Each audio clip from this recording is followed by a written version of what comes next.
We don't have the ranking member yet.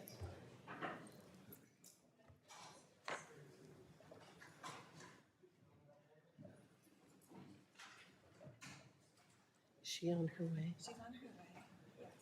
Okay. Good morning, everyone. We're just waiting for the ranking member right now, and then we'll go ahead and get started. Thank you all for being here today.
The Subcommittee on Water, Wildlife, and Fisheries will come to order.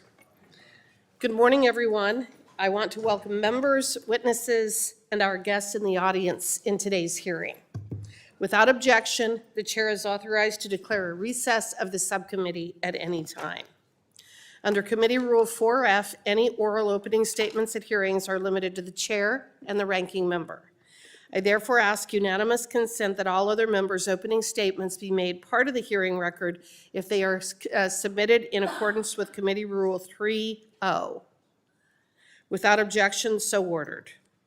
I also ask unanimous consent that the Congressman from Alaska, Mr. Begich, the Congressman from Georgia, Mr. Carter, the Congressman from Florida, Mr. Rutherford, and the Congressman from South Carolina, Mr. Fry, be allowed to participate in today's hearing. Without objection, so ordered. We are here today to hold an oversight hearing titled Restoring American Seafood Competitiveness. I now recognize myself for a 5-minute opening statement. Today, the Subcommittee on Water, Wildlife, and Fisheries is holding a hearing on restoring America's seafood competitiveness. We will be specifically focusing on how we can bolster both commercial and recreational fishing across the United States. Millions of Americans depend on fishing for their livelihoods and to connect with their communities. Both recreational and commercial fishing are tremendous economic drivers. Ensuring access to our abundant fishery resources supports millions of jobs and generates millions of dollars in conservation investments through excise tax revenues. Our domestic seafood sector, including its role in our food supply chain and as a major part of our trade strategy, makes massive contributions to our economy. Enhancing the commercial sector can also serve important geopolitical goals like countering the aggression of the Chinese Communist Party and Russia. In recent years, however, both our fishing sectors have faced tremendous challenges. Whether it is issues related to the science and data collection used to inform management decisions under the federal fisheries management system, regulatory challenges associated with implementation of the Endangered Species Act and the Marine Mammal Protection Act, or additional efforts to restrict access to our waters, fishing in the United States has become quite complicated, with our smaller independent fishermen facing the most challenges. The good news is that President Trump is committed to addressing these issues.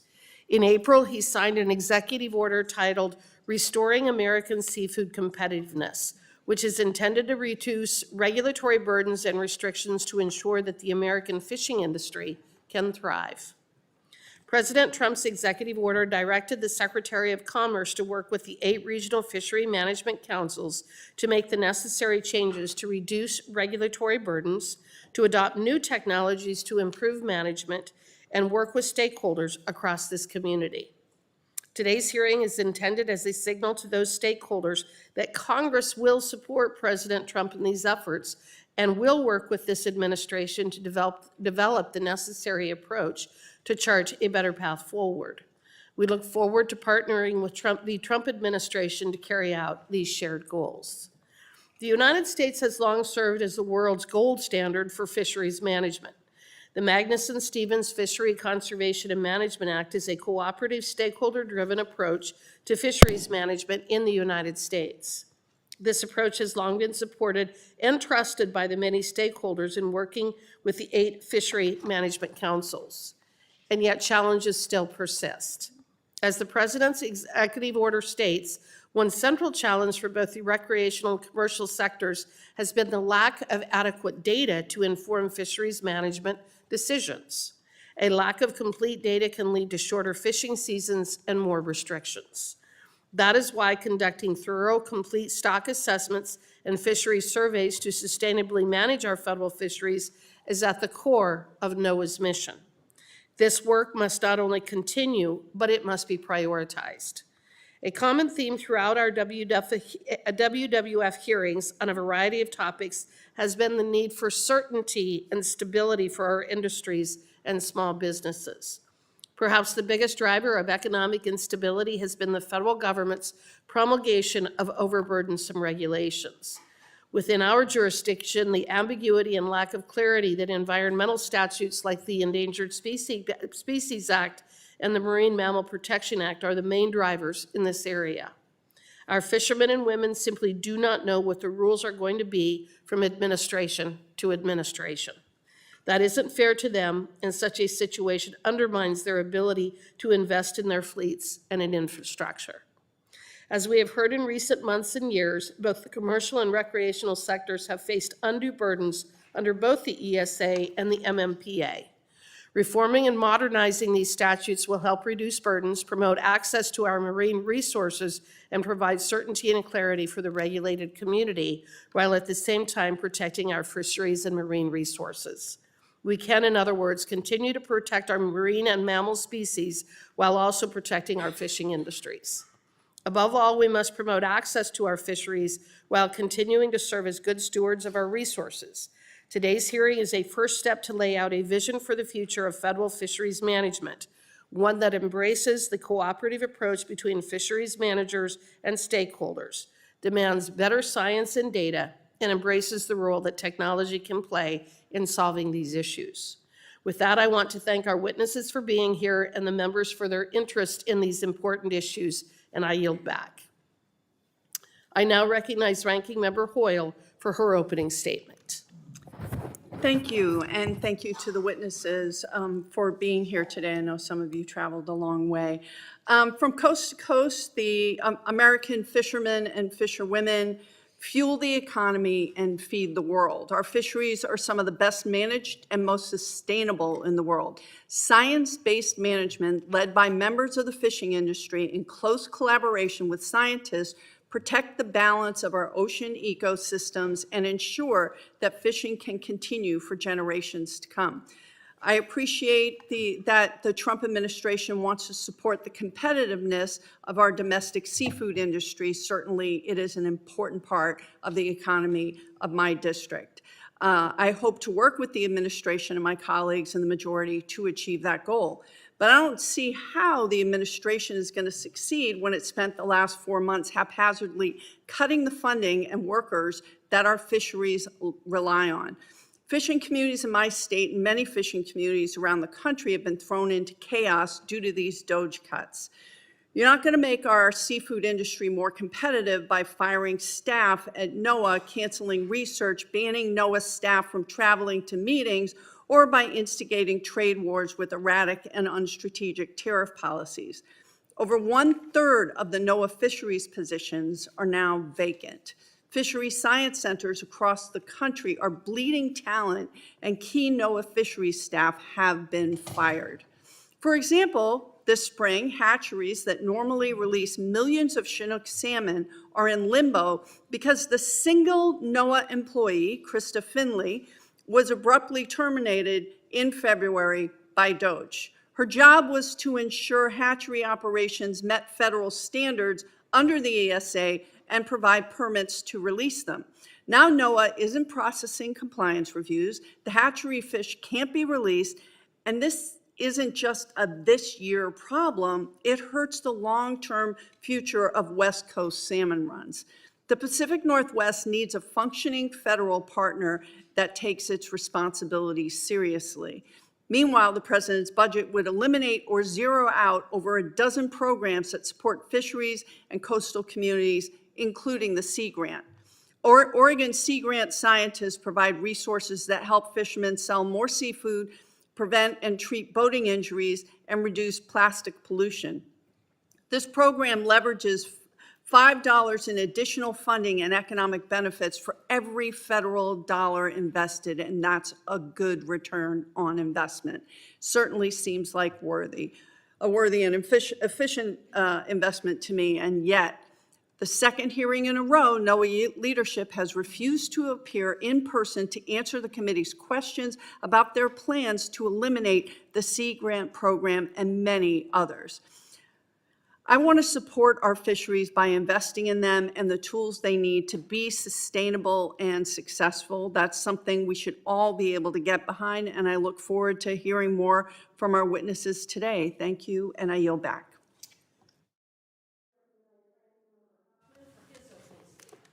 Thank you, Madam Chair, and welcome to our witnesses. I'm looking forward to this conversation. I would love to have a serious bipartisan discussion on what's going on with our fisheries, what's going on with leveling the playing field for American fishers, who we hold to very high standards, a serious discussion about IUU fishing and any number of other really important issues. So I applaud you, Madam Chair, for having a hearing on this subject, but pretending that what's going on right now with NOAA and this administration, pretending that that's okay, pretending that this administration is somehow on the right track toward these statements about, restoring seafood competitiveness, is just deeply disingenuous, if not gaslighting.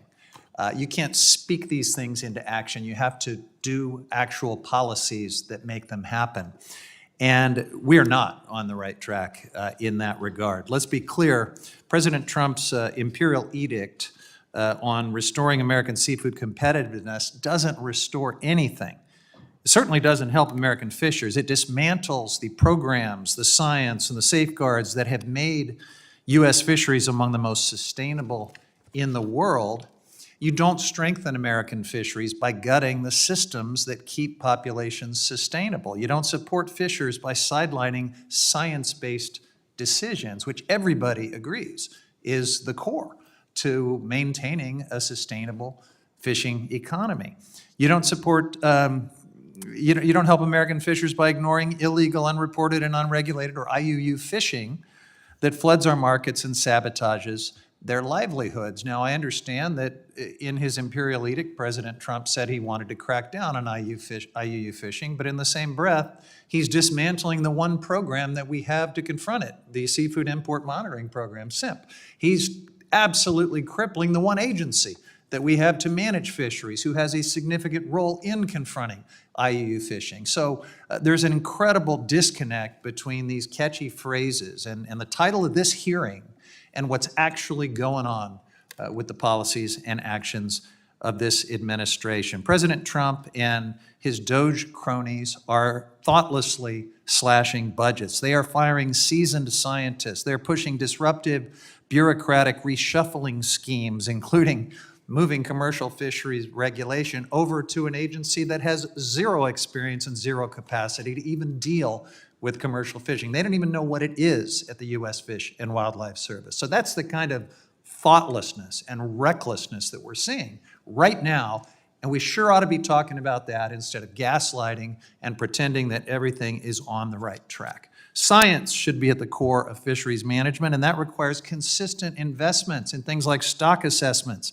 ecosystem monitoring, data collection. These are the tools that give us a clear picture of fish populations and how to manage them responsibly so that we don't crash them, so that we don't have to close fisheries, so that people can continue to be out on the water earning their living. And I represent a lot of those people on the water, and I promise you, they are not woke liberals. Most of them are not even Democrats. I fight for them because I believe in what they do.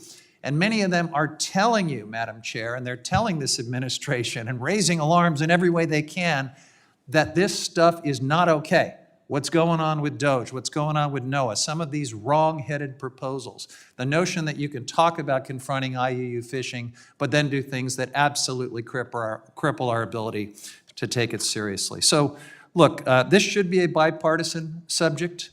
I have always approached this issue, and I've been working on it for many, many years. I've always approached it in a bipartisan manner, whether that was working with the late Don Young, or whether that was working with Garrett Graves or any number of my other colleagues. I will soon be reintroducing my bipartisan bill, Sustaining America's Fisheries for the Future, with Mr. Moylan, as well as Mr. Case and others. We are attempting to reauthorize the Magnuson-Stevens Fishery Conservation and Management Act and also modernize it, include some significant updates to our fisheries law to address new challenges facing the fishing community in the era of climate change, to support emerging technologies, and do a lot more. I will also continue to work on and introduce legislation to seriously confront IUU fishing, which is going to require a lot more than lip service and gaslighting titles of hearings. Look forward to hearing from our witnesses, and I hope they won't hold back because it's very important that we hear from people that know what they're talking about, that are not just some of the powerful industry insiders who are not interested in sustainable management, who are not interested in actually confronting IUU fishing. We need to hear from the other voices, and I hope we will today. I yield back, Madam Chair. I will now introduce our panel of witnesses. Captain Rick Bellavance, the Chair of the Council Coordination Committee from North Kingstown, Rhode Island. Ms. Martha Guyas, the Southeast Fisheries Policy Director at the American Sportsfishing Association in Tallahassee, Florida. Ms. Jamie O'Connor, the Deputy Executive Director of the Alaska Marine Conservation Council in Anchorage, Alaska. Mr. Dustin Delano, the Chief Operating Officer of the New England Fishermen's Stewardship Association in South Portland, Maine, and Mr. Larson Hunter, the Chairman of the Board of Directors for the Coastal Villages Region Fund from Scammon Bay, Alaska. Now, I want to remind the witnesses that under committee rules, they must limit their oral statements to 5 minutes, but their entire statement will appear in the hearing record. To begin your testimony, please press the button on the microphone, and we use timing lights. When you begin, the light will turn green. When you have 1 minute remaining, the light will turn yellow, and at the end of the 5 minutes, the light will turn red, and I will ask you to please complete your statement. I will also allow all witnesses to testify before member questioning. I now yield 30 seconds to Representative Magaziner to introduce his constituent, Mr. Bellavance. Well, thank you to the chair, and thank you to my friend and constituent, Rick Bellavance, Captain Rick, for being here today. Rick is a born and raised Rhode Islander who has spent his entire life on the water. He started fishing in the Narragansett Bay at age 10 on a 12-foot wooden skiff. Today, he is the captain, owner, operator of a charter boat, Priority 2, out of Point Judith, Rhode Island. He serves as president of the Rhode Island Party and Charter Boat Association, has been a member of the New England Fishery Management Council since 2016, and is chairman of the Council Coordinating Committee. Thank you, Rick, for making the trip down here and for advocating for the fishing industry in our state. And I'll yield back. Thank you. I now recognize Mr. Bellavance for 5 minutes. Thank you. Chair Hagman and distinguished members of the subcommittee. My name is Rick Bellavance, Chair of the Council Coordination Committee. The CCC is made up of the chairs, vice chairs, and executive directors from each of the 8 regional fishery management councils. These councils manage commercial and recreational fisheries in federal waters and ensure sustainable fishing practices. I own and operate a fishing business in Point Judith, Rhode Island, and have served on the New England Fishery Management Council for nearly 9 years. I'll be finishing my term in service as council chair this August. I'm honored to appear before you today to provide this testimony on behalf of the Council Coordination Committee. I'll discuss the importance of fishing to the United States, the unique role of public participation in fisheries management afforded by the Magnuson-Stevens Act, the current challenges that our fisheries face, and how the nation can work together to ensure prosperous and sustainable fisheries for decades to come. This includes our current work with NOAA to implement Executive Order 14276, Restoring American Seafood Competitiveness. Fishing supports over 2 million jobs in the United States and adds billions of dollars to the U.S. economy. In 2022, U.S. commercial and recreational fishing combined to generate $321 billion in sales, with an additional $150 billion in added value impacts. In putting seafood on American tables, the commercial fishing industry involves many more people than the brave fishing captains and crews who go to sea. There are vessel and gear manufacturers, processors, distributors, fishing families and communities, both large and small, including remote islands. The recreational sector includes private anglers, for-hire vessels, and larger party charter operations that support significant tourism and outdoor recreational economies. Finally, subsistence fisheries is a way of life for many communities. Under the Magnuson-Stevens Act, councils use a public participatory process to manage fisheries, relying on NOAA science to develop regulations tailored to our regional needs. The collaborative approach has rebuilt many depleted stocks while reducing bycatch. In 2023, 94% of U.S. stocks with known status were not overfished, and 82% of stocks were not subject to overfishing. Councils are also finding ways to help industry efficiently harvest over longer seasons, adopt gear innovations, use more electronic technologies for reporting and monitoring, and increasing safety at sea. We continue to address the differences with what fishermen see on the water and what science says can be caught sustainably through cooperative research. I have personally participated in cooperative research projects, and it's harder to argue against the science when I am part of the collection efforts. When scientists share a day on the water with fishermen, the things we both learn are priceless. The United States is the gold standard for fisheries management, but domestic fisheries face several challenges. Variability in data across regions, particularly in recreational fisheries, limits understanding of fish populations. Ecosystem changes, such as warming waters in the Mid-Atlantic and New England, have shifted stock distributions, making some species inaccessible to fishermen. Additionally, NOAA budget cuts and staffing reductions have hindered fish surveys, stock assessments, and have resulted in prolonged delays in the publications of regulations that allow fishermen to fish.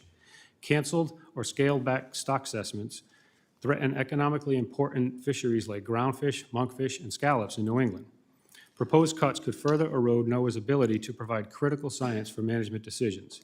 These uncertainties often lead to cautious catch limits, reducing harvest limits for both commercial and recreational fisheries. Funding uncertainties also affect public meetings and limit stakeholder participation and transparency. The Council's work to ensure prosperous and sustainable fisheries directly aligns with the stated goal of EO 14276 to promote the productive harvest of our seafood resources. NOAA Fisheries has asked that all councils submit recommendations to reduce burdens on domestic fishing and increase production, and to commit to a work plan and schedule for implementation to ensure these actions are prioritized. The councils, with the input of technical staff, advisors, and the public, are now redirecting efforts to update and add to recommendations we made in 2020.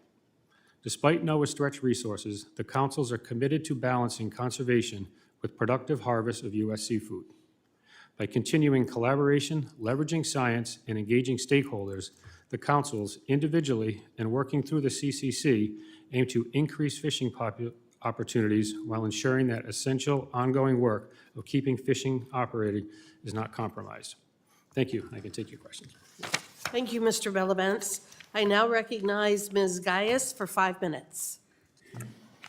Chair Hageman, Ranking Member Hoyle, Ranking Member Huffman, and members of the subcommittee, thank you for inviting me to speak today on behalf of the American Sportfishing Association regarding restoring American seafood competitiveness. In 2023, 57.7 million people went fishing in the United States. Recreational fishing supports more than 1 million jobs and contributes more than $230 billion to the economy. For Americans, fishing is more than a pastime. It's a cultural and economic engine rooted in conservation. The recreational fishing community contributes $2 billion annually towards conservation through license fees, excise taxes, and direct support. No other user group contributes nearly as much towards ensuring our nation's fisheries and waterways are healthy and accessible to the public. While much of the President's executive order on restoring American seafood competitiveness pertains to commercial fishing and seafood trade, many of the policies and priorities apply to the United States marine fisheries more broadly, including recreational fisheries. Recreational fishing is also a significant source of seafood for millions of Americans who consume their own catch. My testimony today will focus on challenges faced by the recreational fishing community, particularly in the Southeast, and opportunities to address them. One of the biggest challenges we faced is management based on inaccurate and uncertain recreational catch and effort estimates from MRIP, which is the Federal Recreational Data Collection System. Originally designed for estimating long-term trends, it is currently used to enforce strict harvest limits based on inflated and uncertain estimates that have error margins so high that NOAA warns against using them. Despite the lack of confidence in these estimates, they are all too often used to close or restrict fisheries to the detriment of not only anglers, but the businesses that support them. In response, several states have stepped up with state-run data programs that are designed to deliver more accurate and timely recreational catch information that is trusted by anglers. Many of these programs are NOAA certified and are being used to inform federal assessments and management.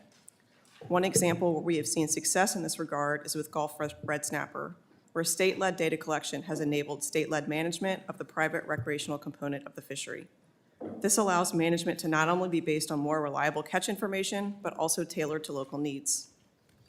In contrast, red snapper in the South Atlantic is a significant challenge despite being a rebuilding success story. Anglers and scientists agree this fishery is more abundant than ever, Yet the recreational season was reduced to a single day last year, and the outlook for this year is uncertain. On top of this extremely limited harvest access, NOAA has proposed rulemaking known as Amendment 59 that would create a large seasonal area closure off the east coast of Florida that would close fishing for 55 species to prevent anglers from interacting with red snapper while they fish for other species. NOAA's proposal is based on flawed and highly uncertain estimates of red snapper that are caught and released by recreational anglers. At the same time, NOAA acknowledges that Atlantic red snapper is no longer overfished and that it should no longer be considered to be undergoing overfishing. While ASA welcomes this recognition from NOAA, the proposed closure will cause irreparable harm to coastal economies with little benefit to anglers. To that end, ASA supports the Red Snapper Act, which would pause harmful closures until better data, like the South Atlantic Great Red Snapper count, is incorporated into the ongoing stock assessment. With Amendment 59 imminent, a growing red snapper stock, and new data feeding into a new stock assessment, Atlantic red snapper anglers are wondering whether they can expect to have reasonable access to harvest. Increasingly, South Atlantic states are expressing interest in bringing the Gulf red snapper model of state data collection and management to the South Atlantic. Before the Gulf states were delegated authority to manage Gulf red snapper, they were able to test state management for 2 years via exempted fishing permits or EFPs. President Trump's executive order calls for expanding EFP programs to promote fishing opportunities. As in the Gulf, EFPs to test state management in the South Atlantic could be a game changer. ASA supports consideration of this approach, which could provide a major breakthrough if adequate quota is allocated to the South Atlantic states. The last issue I will touch on today is shark depredation, which is where sharks eat hooked fish before fishermen can land them. Depredation is becoming more common, and these interactions are not only frustrating, but can impact survival and sustainability of target species. ASA supports the Shark Act, which would create a task force to bring scientists, managers, and anglers together to find practical, science-based solutions to address this issue. We thank Congressman Whitman, Webster, and Soto for their leadership on this legislation, which notably has already passed in the House. We look forward to introduction and passage in the Senate. Thank you for the opportunity today to share perspectives from the recreational fishing industry, and as always, we are committed to working with the committee to continue strengthening the management and conservation of our nation's natural resources. Thank you for your helpful testimony, Ms. Guyas. And I now yield 30 seconds to Representative Begich to introduce his constituent, Ms. O'Connor. Thank you, Madam Chair. It's my honor to introduce Miss Jamie O'Connor, a fifth-generation commercial fisherwoman from Bristol Bay region of Alaska and the Deputy Executive Director of the Alaska Marine Conservation Council. Jamie has worked every summer since age 12 on her family's salmon boat, and today she leads advocacy on behalf of small boat fishermen and fish-dependent communities across our state. Ms. O'Connor brings a unique, grounded perspective to this hearing. She understands firsthand how fisheries policy affects not just harvesters, but the fabric of coastal Alaska, from infrastructure to market access to generational continuity. Her voice is especially important at a time when small, independent fishermen are facing mounting uncertainty. I'm glad the committee will have the benefit of her insight today. I now recognize Ms. O'Connor for 5 minutes. Thank you. Chair Hegman, Ranking Member Hoyle, Ranking Member Huffman, and members of the subcommittee. And thank you for the opportunity to allow me to speak to you today. And thank you, Congressman Begich, for your warm welcome. My name is Jamie O'Connor, and I am first a fifth-generation salmon fisherman from Eekuk Beach in Bristol Bay, Alaska. I also serve as the Deputy Executive Director of the Alaska Marine Conservation Council, or AMCC, a fisherman-founded and fisherman-run organization committed to ensuring Alaska's marine ecosystems and the communities that depend on them thrive for generations. Today, I speak not only for myself, but for over 1,000 small boat fishermen across the country as a founding member organization of the Fishing Communities Coalition. I speak on behalf of rural coastal communities that rely on healthy oceans, and our message is simple. The future of America's seafood industry depends on a fully funded and fully staffed NOAA. Fishing is more than a job. It's a way of life. It's also a small business, a science-based profession, and a deeply rooted cultural identity. I've fished on our family crew every summer since I was 12. I learned how to work, how to pay for university, and later bought a small home. Fishing is my American dream. But today, that dream is harder to hold on to. In recent years, Alaska lost $1.8 billion in seafood revenue. Profitability dropped by half, nearly 7,000 fishing-related jobs disappeared, and now NOAA faces the most severe budget and staffing cuts in its history, compromising the systems our industry relies on. Let me be clear, this isn't red tape. It's the foundation of our food supply, economy, and the stability of our communities. NOAA's budget underpins virtually every part of the U.S. seafood supply chain. Cuts aren't just numbers on a spreadsheet. They are delayed surveys, outdated stock assessments, long waits for permits, loans, and disaster relief, weakened enforcement, and failure to modernize. Without timely science and vigorous oversight, we can't make good decisions, and we risk losing one of the last wild protein industries on Earth. Our working waterfronts continue to fall into disrepair nationwide. Processing plants, cold storage, boatyards, and fuel docks form the physical and economic backbone of U.S. seafood. When neglected, the community declines. In many coastal towns, fishing is the only economic engine. Without it, families move away, unemployment rises, food insecurity increases, and generations of local knowledge is lost. We must treat working waterfronts as national strategic assets. I urge Congress to prioritize infrastructure projects that restore and expand waterfront economies through port and community development, as well as public works programs. We also rely on other agencies. The Coast Guard is our lifeline at sea. NIOSH oversees critical safety training in one of America's most hazardous professions. The National Weather Service is responsible for the timely forecasts we use to make daily safety decisions. In fact, the cost of weather disasters we aren't prepared for far exceeds the cost of fully funding NOAA. Underinvestment in these systems risks lives as well as billions of dollars of property and critical infrastructure. The USDA should also treat seafood as a core pillar of the American food system. I urge Congress to support the creation of a USDA Office of Seafood and to ensure that seafood is fully integrated into USDA grant and loan opportunities, as well as nutrition and federal purchase programs. The vast majority of U.S. fishing vessels are independent, family-owned small businesses. We are not asking for a handout. We are asking for a fair shot alongside the rest of America's food producers. We are business owners, laborers, and marine stewards. And right now, many of us are working hard just to hold on. I see potential in the recent executive orders to restore America's seafood competitiveness. Increasing U.S. consumption of American seafood, investing in infrastructure, and streamlining regulatory barriers are all promising steps. But streamlining can't mean cutting corners. Deregulation and efficiency, done right, are thoughtful, strategic, and inclusive. Together, we can build a system that works for fish, for business, and the country. But without a fully resourced NOAA, these investments won't reach our decks, your dinner plates, or the American economy. Thank you, and I look forward to your questions. Thank you, Ms. O'Connor, and I now yield 30 seconds to Representative Golden to introduce his constituent, Mr. Delano. Thank you, Madam Chair.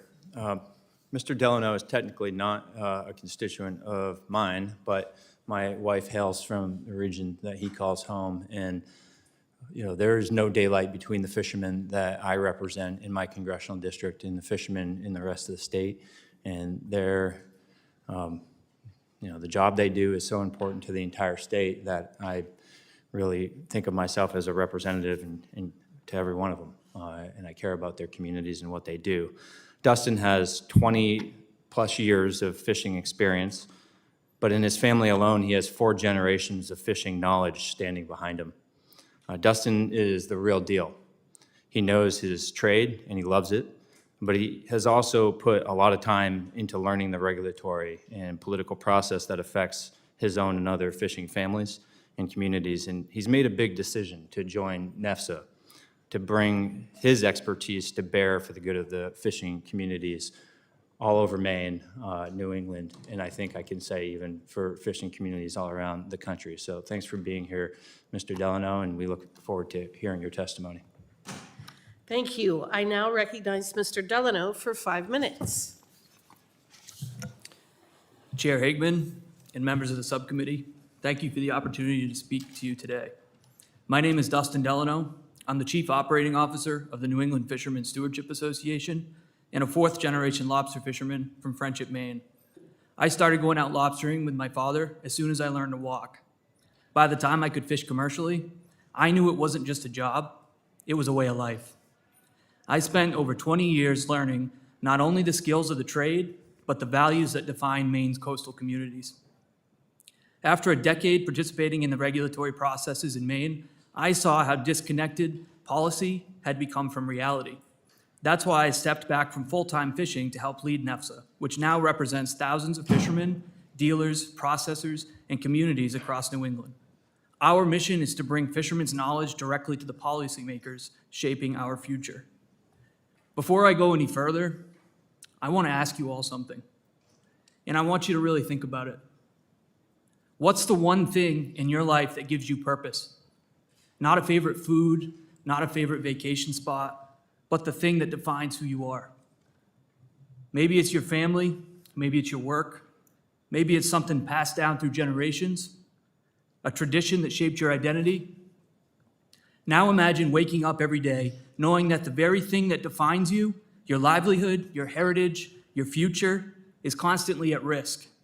Not because you've done anything wrong, not because the resource is gone, but because layer after layer of regulation has been stacked so high and so fast, you can no longer see a clear path forward. That's the reality for many American fishermen today. Fishing isn't just what we do, it's who we are. But that identity is being regulated to the brink. Every new rule, every flawed quota, every rushed mandate sends the message that our way of life is completely expendable. President Trump's EO was an important step. It prioritizes American harvested seafood, reduces regulatory burdens, and it supports cooperative science. That kind of leadership is what we need.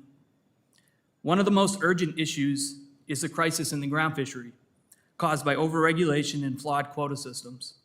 Fishermen are expected to base their livelihoods on stock assessments from a single federal vessel, the Bigelow, which consistently underreports stock levels that leads to quota cuts that put fishermen out of business. That's why we need industry vessels participating in research. I've worked on the Maine Lobster Ventless Trap Survey myself, a successful collaboration between lobstermen and scientists.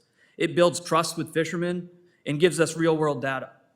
Currently, a pilot program is in the works for industry vessels to do groundfish surveys.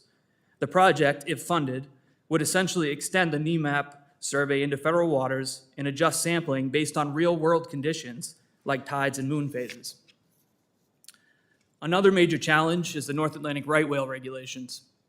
No one questions the need to protect the species. Fishermen have made enormous sacrifices to help. We've modified our gear, reduced our lines, increased trawl lengths to reduce entanglements, but these changes come at a cost, financially and physically. The longer trawls we now use create dangerous working conditions. The weak links in our ropes can snap under tension, sometimes in our faces, creating serious safety risks. One of the most damaging changes has been the 1,000 square mile closure off of Maine's coast, an area I fished for years. It was closed to meet whale protection goals, but by the time it reopens, the lobsters have moved offshore into places we can't access, and the winter conditions make gear shifting nearly impossible. We're shut out during the most productive season, left chasing what's already gone. We need a real solution. We need real solutions, solutions that protect whales and fishermen. One promising tool is non-invasive whale tagging, which has been successful in the Southern Hemisphere.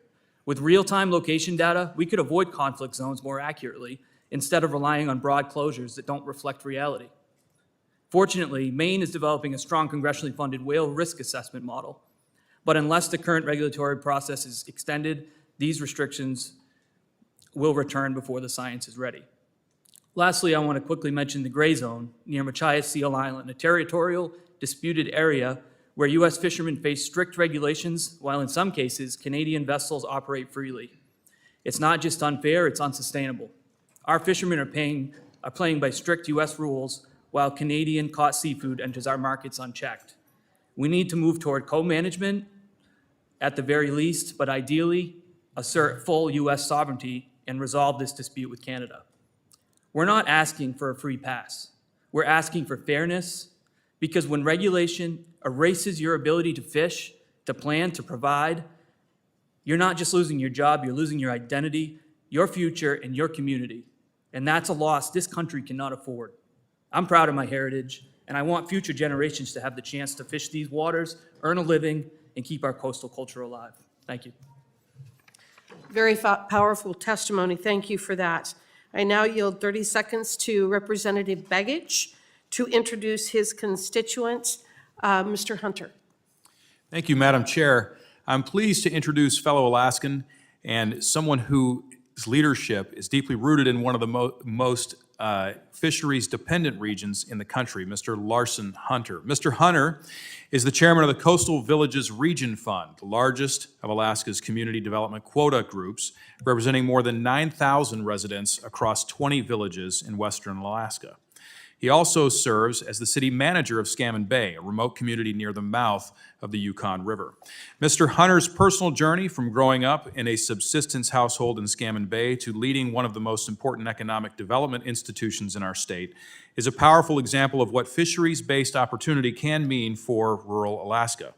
His testimony reflects the on-the-ground reality of our communities, that commercial fishing is not just an industry, but a pathway to self-determination and stability. I'm grateful that he's here today to share that perspective. Thank you for making the long trip from Alaska. Thank you. I now recognize Mr. Hunter for 5 minutes. Congressman Begich, thank you for that. Madam Chair, members of the subcommittee, thank you for the invitation to discuss the presidential executive order restoring American seafood competitiveness. I am the city manager of Scammon Bay, Alaska, population 660. I'm also the chairman of the board of directors of Coastal Villages Region Fund. I'm here today on behalf of CVRF. CVRF is a nonprofit that participates in Western Alaska Community Development Quota Program, or CDQ, which is part of the Magnuson-Stevens Act.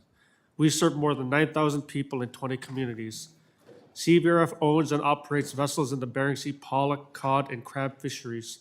Our annual revenue ranges from 70 to 90 million, which funds jobs, benefits, and programs that we create in our communities.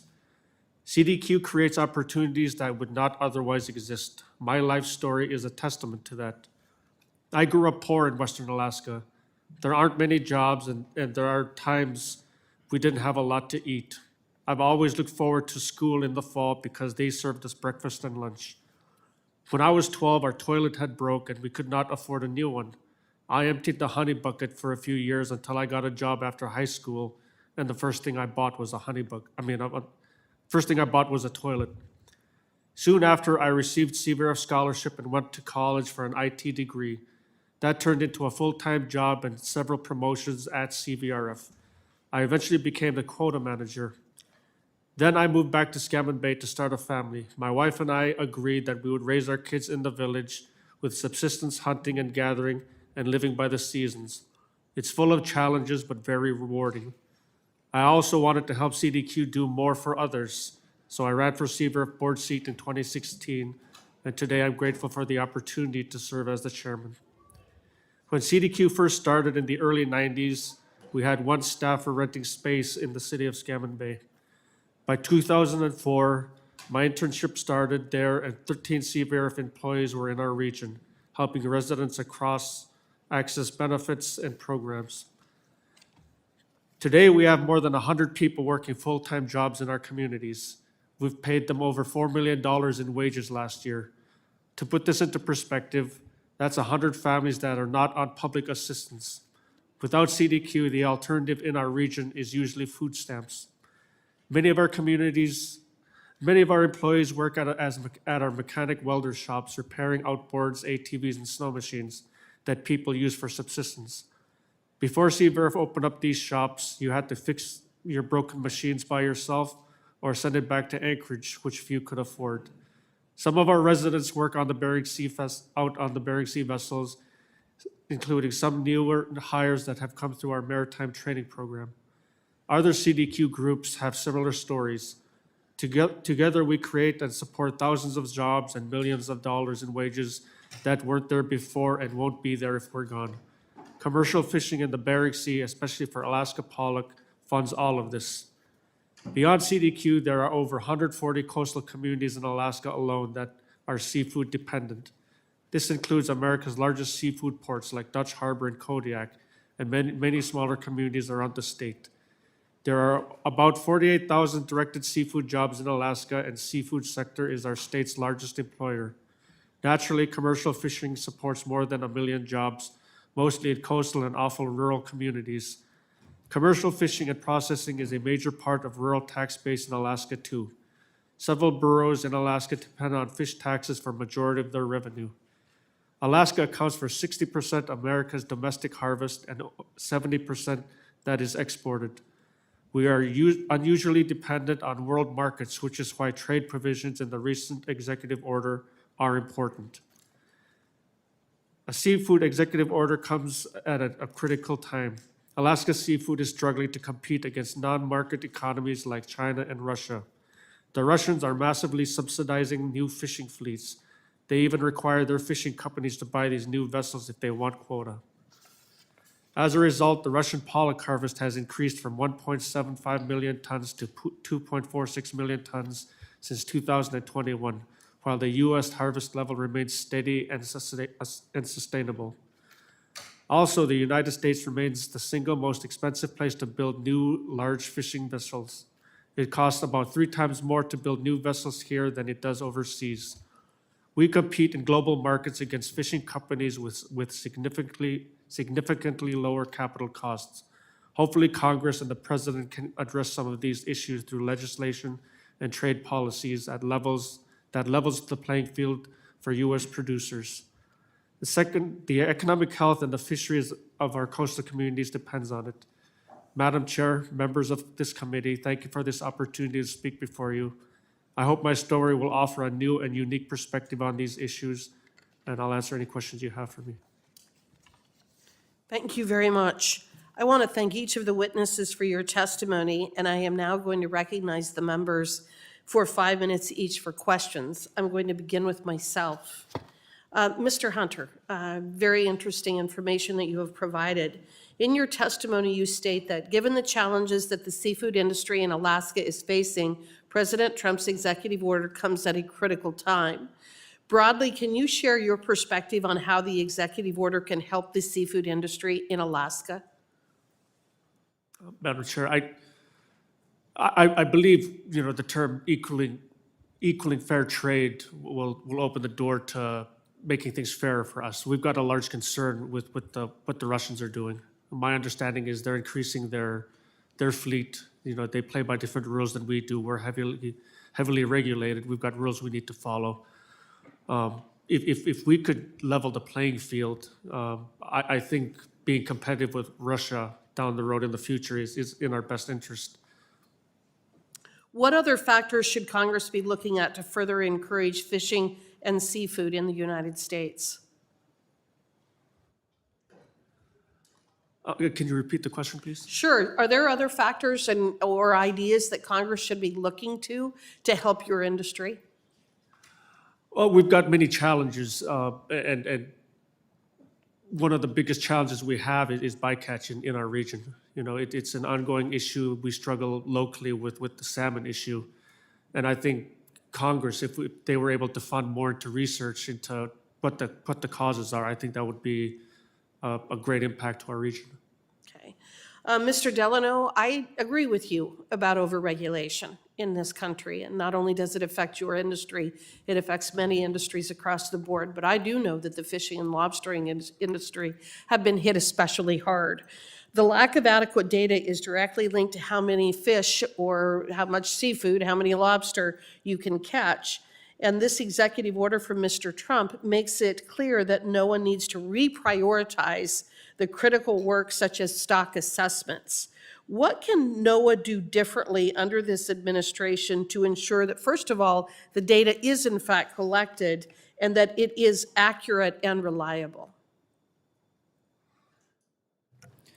Thank you for the question. I believe, some of this has been mentioned, that it's important that we continue the work that needs to be done to assure that fisheries are permitted, and that is through surveys that are existing and continuing those time series. It's important to have the funding to do that. But I think that the root of a majority of our problems comes from the way that the data is collected, and that could be very much improved by involving industry in the data collection methods. Fishermen know how to catch fish very well.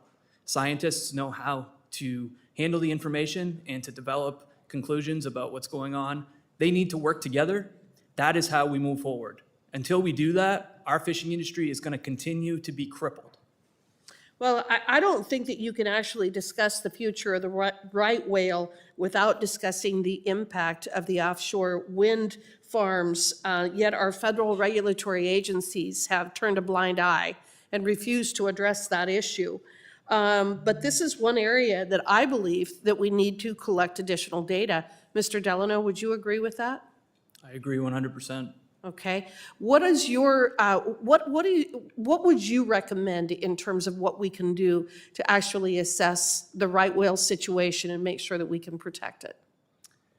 I think it is important to look into non-invasive tagging. As I mentioned in my testimony, there have been examples with southern right whales where they've actually discovered calving grounds as a result, and they've discovered areas where they didn't know they were. We've had observations of right whales in Europe, and we've had right whales that have disappeared for a number of years that we thought, may have died, that have actually just this year, some showed up that hadn't been seen in a long time, and the last time they were seen, they were injured. And so there's a disconnect, there's something going on. If we're gonna come up with draconian measures, we need the hard facts of where these whales are. I agree with you. I think we need additional data. Mr. Bellavance, the Magnuson-Stevens Act requires each regional fishery management council to submit multi-year research priorities to NOAA. The act also directs the Secretary of Commerce to publish multi-year research priorities that reflect the council's input. Given your experience with the council system, how important is this process, and are there areas of improvement? Thank you, Madam Chair, for the question. Well, first, I think our research priorities are very important. I think the council's put a lot of time into developing them and offering them to NOAA as guidance for what would help us do our job as managers. So anytime there's a compromise to the level of research that can be accomplished throughout any given year, it's going to impact our decision-making process. So I think it's extremely important. Thank you. I yield back. I'm out of time, and so I am going to call, the chair recognizes Mr. Huffman for 5 minutes of questioning. Thank you, Madam Chair. I want to talk about the Magnuson-Stevens Act. I think most of our witnesses would agree that the Magnuson-Stevens Act remains the bedrock of sustainable fisheries management, that it has been a success by almost any analysis, and that it's critically important. But I want to talk about how the promise of this law and this framework is actually holding up in practice, where it's being stretched thin, where some critical gaps jeopardize the viability of fishing communities. And so, Ms. O'Connor, you come from a family with deep roots in Bristol Bay. Your voice represents a sector that has certainly been the backbone of coastal communities, small fishing families and businesses, but a sector that too often gets drowned out, sometimes in Washington, by big lobbyists and imported seafood interests. But I know that your family probably and the folks you fish with do not depend on foreign fish processors. You don't commingle your catch with fish caught from bad actors in Asia. You are not part of this opaque seafood supply chain that is really the heart of the problem on IUU fishing. So I definitely want to ask you a little about that, but I want to start with National Standard 2 of the MSA, which simply is so important. Why does it matter for the long-term health and productivity of fisheries? Thank you for the question, and I appreciate your leadership on this bill and on in this issue. I think the legislation and the opportunity to revisit it is an important opportunity to strengthen the backbone of our coastal economies. And we strongly support provisions that prioritize healthy habitat, foster participation for place-based harvesters, and advance climate-ready fisheries, reduce bycatch, and require tribal representation in the North Pacific Management Council. We prioritize in our work the well-being of coastal communities and marine ecosystems. And to your question, we must have the best available science, but not only that, we must be consistently improving it and improving the science that we are relying on for our decision-making. So I appreciate the work that you're doing to integrate that ability to adapt and grow our capacity for that in your bill. And to level the playing field between our great American fishers and some of the bad actors overseas that are engaged in slave labor and all kinds of terrible environmental practices and other things. Why is it important that we have transparency in the seafood supply chain, even if it's inconvenient for some big, powerful interests who might kind of be commingled into that less than transparent supply chain that might save money by, maybe mixing their catch with the catch from some of these Russian oligarchs? I agree with the chair when she talked about how we've got to confront the Russian oligarchs that are in the fishing industry, what they're doing to pollock and other species, the Chinese Communist Party, which is a big bad actor in this IUU fishing space. But sometimes the transparency of our supply chain can be inconvenient for some big American interests. Why is that important to tackle from your perspective? I think as most of us have spoken to here, transparency is key due to the fact that uncertainty is our #1 barrier to doing our work. And so in the case of Russia, for instance, not only are they, flooding global markets with hatchery-produced salmon, it is also often mislabeled. Yeah. And so we are operating in the best faith that we can as small businesses to compete in a vast global market, and we need your help to do that. All right, appreciate that. Captain Bellavance, I really appreciated your testimony because you're a fisherman and you're a policymaker and a regulator.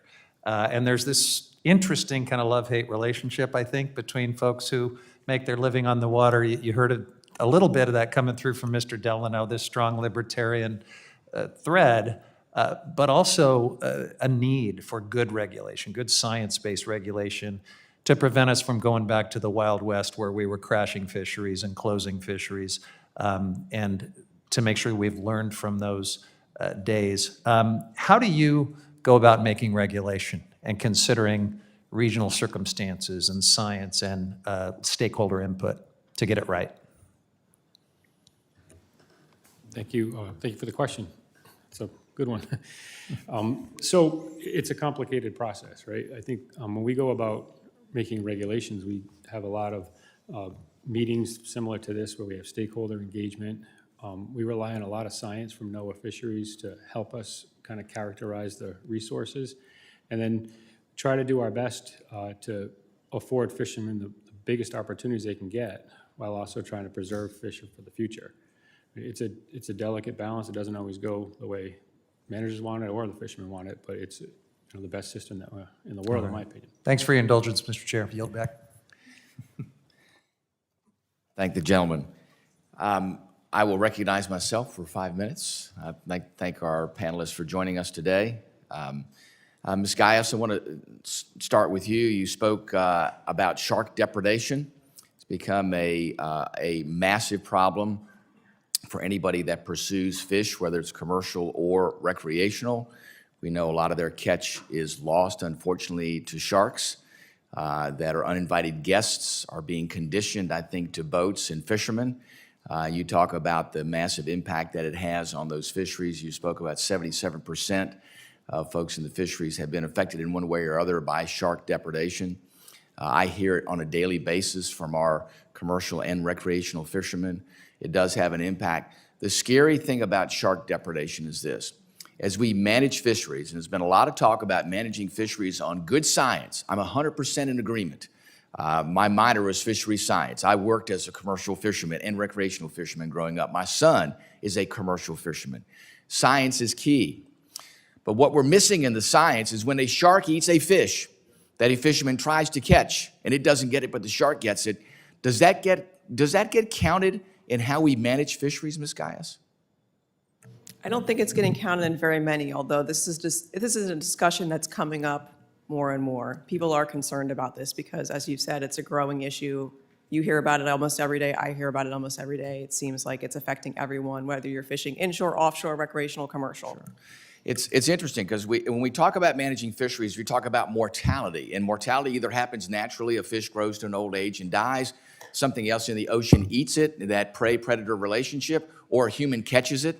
Whatever, that measure of mortality is how we manage fisheries.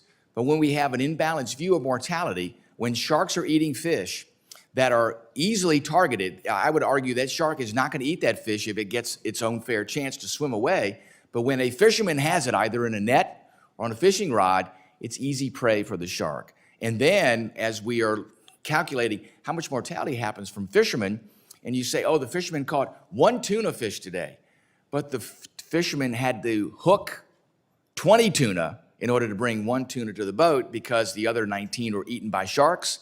I would argue we're creating a great imbalance in the system that's not reflected in good science. It's not reflecting really what needs to happen in as far as how we manage the fisheries. So I just want to get a little more of your perspective on how do we get to the root of that problem and make sure that there is that balance between sharks in the environment. I have nothing against sharks, but I want to make sure too that somebody that goes out there to fish, that we get to get a few of the fish to the boat, and the sharks can get 1 or 2, but there's an imbalance there. So.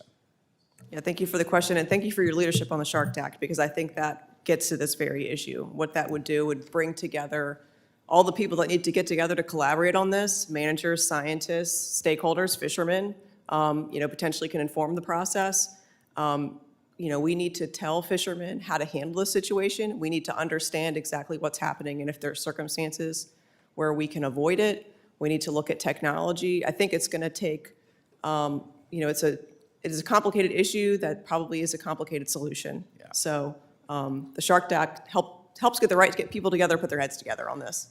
Yeah, get some experts together. We talk about science. Let's base it on science. How do we properly manage all the different interests there?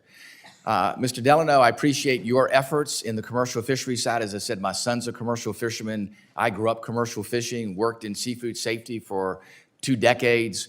So to me, it's a family issue. It's a family business, but it's also an issue that's important not only for the district that I represent, but it's an important issue for our nation, important issue for local coastal economies. Let me ask you, as we look at cooperative fisheries research, a great example is Virginia Institute of Marine Science. They do cooperative research in the sea scallop industry. They put observers on boats. They watch what fishermen do. They gather the data about what's happening there. They gather the data, too, about what's happening in the environment that supports scallops. And as a result of that, we've had an incredibly successful management of the scallop industry because the scientists are actually working shoulder to shoulder with the fishermen. They're gathering the data. They're using observational data from fishermen to validate the decisions that they make. Give us your perspective on how you see the benefit of these cooperative research efforts to make sure that scientists are there shoulder to shoulder with fishermen. They're on the water observing what's going on. Yeah, thank you. I can't preach enough the need for better data collection and collaboration between scientists and fishermen. I think that's extremely important. And, I certainly in my testimony was not trying to take a shot at regulators because, they're held to a standard and they only have what they have for information. But we can always do better, and we need to do better before it's too late. Very good. Thank you, Mr. Delano. Now we'll go to Mr. Magaziner. Thank you to the chair and again to our witnesses. In Rhode Island, the fishing industry creates thousands of jobs, generates hundreds of millions of dollars of economic value, and it's good to see with Rick Bellavance leading the council coordinating committee, Bellavance, leading the council coordinating committee, that Rhode Island has a rightful leadership role nationally on fisheries issues. But make no mistake, we are in a moment of crisis right now when it comes to fisheries management because of the Trump administration's gutting of NOAA over the last 4 months. And to be clear, Elon Musk doesn't know anything about the fishing industry. The 20-year-olds that he hired to go through and fire thousands of federal workers don't come from a fishing industry background. They have no idea what they're doing. And they fired 2,000 out of the 12,000 employees at NOAA. Nearly 20% of the staff gutted. A third of the positions at NOAA Fisheries are vacant right now because of those cuts. And so when I hear Chairwoman Hegeman in her opening statement and my Republican colleagues talking about the importance of data, well, if you don't have people collecting the data, where's the data coming from?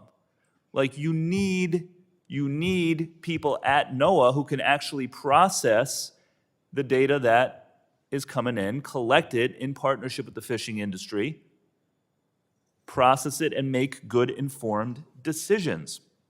Because if you don't have good data, it is the fishing industry itself, the men and women who make their livelihood from the fishing industry, who are hurt.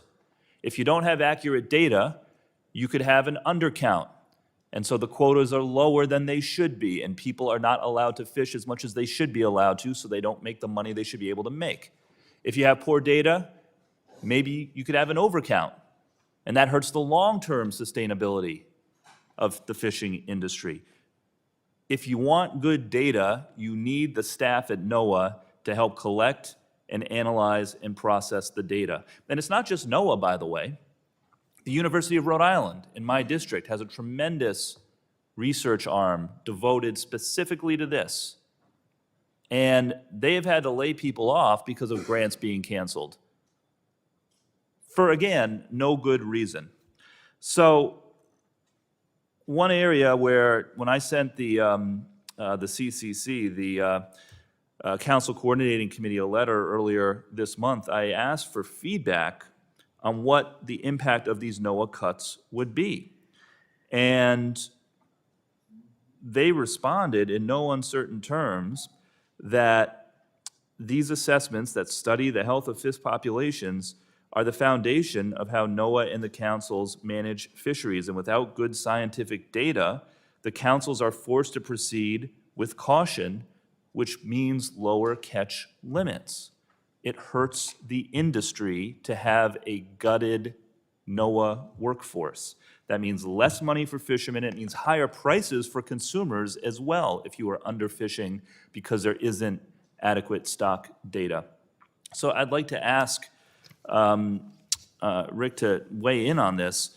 I mean, what are the consequences of, NOAA staff being decimated and the impact on stock assessments and ultimately on the industry as a whole? Thank you, Congressman Magaziner. Appreciate the question. So, I think you touched on it pretty eloquently in your opening statement there. I think it was our job as managers is to try to use the information that we have to craft regulations in accordance with all the different laws that impact fishing regulations. Anytime there's a compromise to the quality of the data that we use to make those decisions or the personnel that we need to promulgate those regulations, publish them in the Federal Register and so on, it's just more difficult for us to do our job. I think you mentioned that we typically try to put an uncertainty buffer in the quotas to compensate for some of that uncertainties that we have, and that directly impacts the fishing community by allowing less fish to be taken out of the water. So super important. And I just highlight this once again. The president's proposed budget cuts NOAA by 30%, 30% for NOAA Fisheries, and a 74% cut to NOAA Research. And where is the administration? They have not produced anyone from NOAA despite an invitation from the majority. They have not produced anyone for this hearing. They have not produced anyone for our previous hearing on this topic. Why won't they come and defend what they are doing and the impact that it is having on fishermen in Rhode Island and across the country? And I'll yield back. I thank the gentleman. We'll now go to Mr. Ezell. Thank you, Mr. Chairman, and thank you all for being here today and giving us this information. I grew up on the Mississippi Gulf Coast, and that's been a big part of my life. Our seafood industry has been plagued by dominating imports, burdensome rules and regulations. Imported shrimp accounts for 90% of the shrimp that are consumed in the United States, a lot which comes from a lot of these bad actors, as we all well know, which don't go by the rules that we go by. And so we got to get a hold of that. Our seafood industry cannot compete with the low pricing and transportation costs of some of these foreign competitors. When I go back home to the Gulf and I order seafood, that's the last thing that I want to eat is something imported from China. I want to eat locally caught seafood from small business owners, and I know and trust and enjoy the whole environment.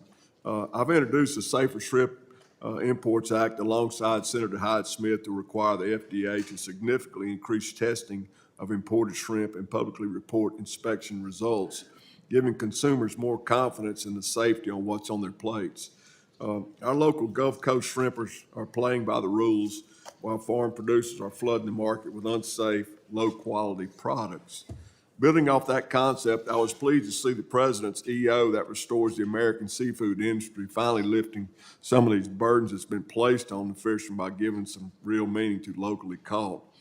I'm proud to be working on the bill text to codify parts of the EO as we speak.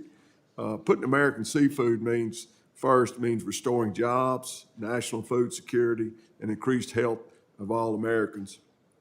Part of President Trump's EO directs agencies to immediately consider suspending, revising, or rescinding regulations that overly burden Americans' commercial fishermen, aquaculture, and fish processing industries in the fishery-specific level. I've fished the Gulf Coast my entire life and have so many of my friends, and I'm glad to see some of these issues are being addressed. Ms. Guyas, I understand the EO is focused more on commercial fishing, but there are aspects to apply to recreational fishing as well, as you mentioned in your testimony.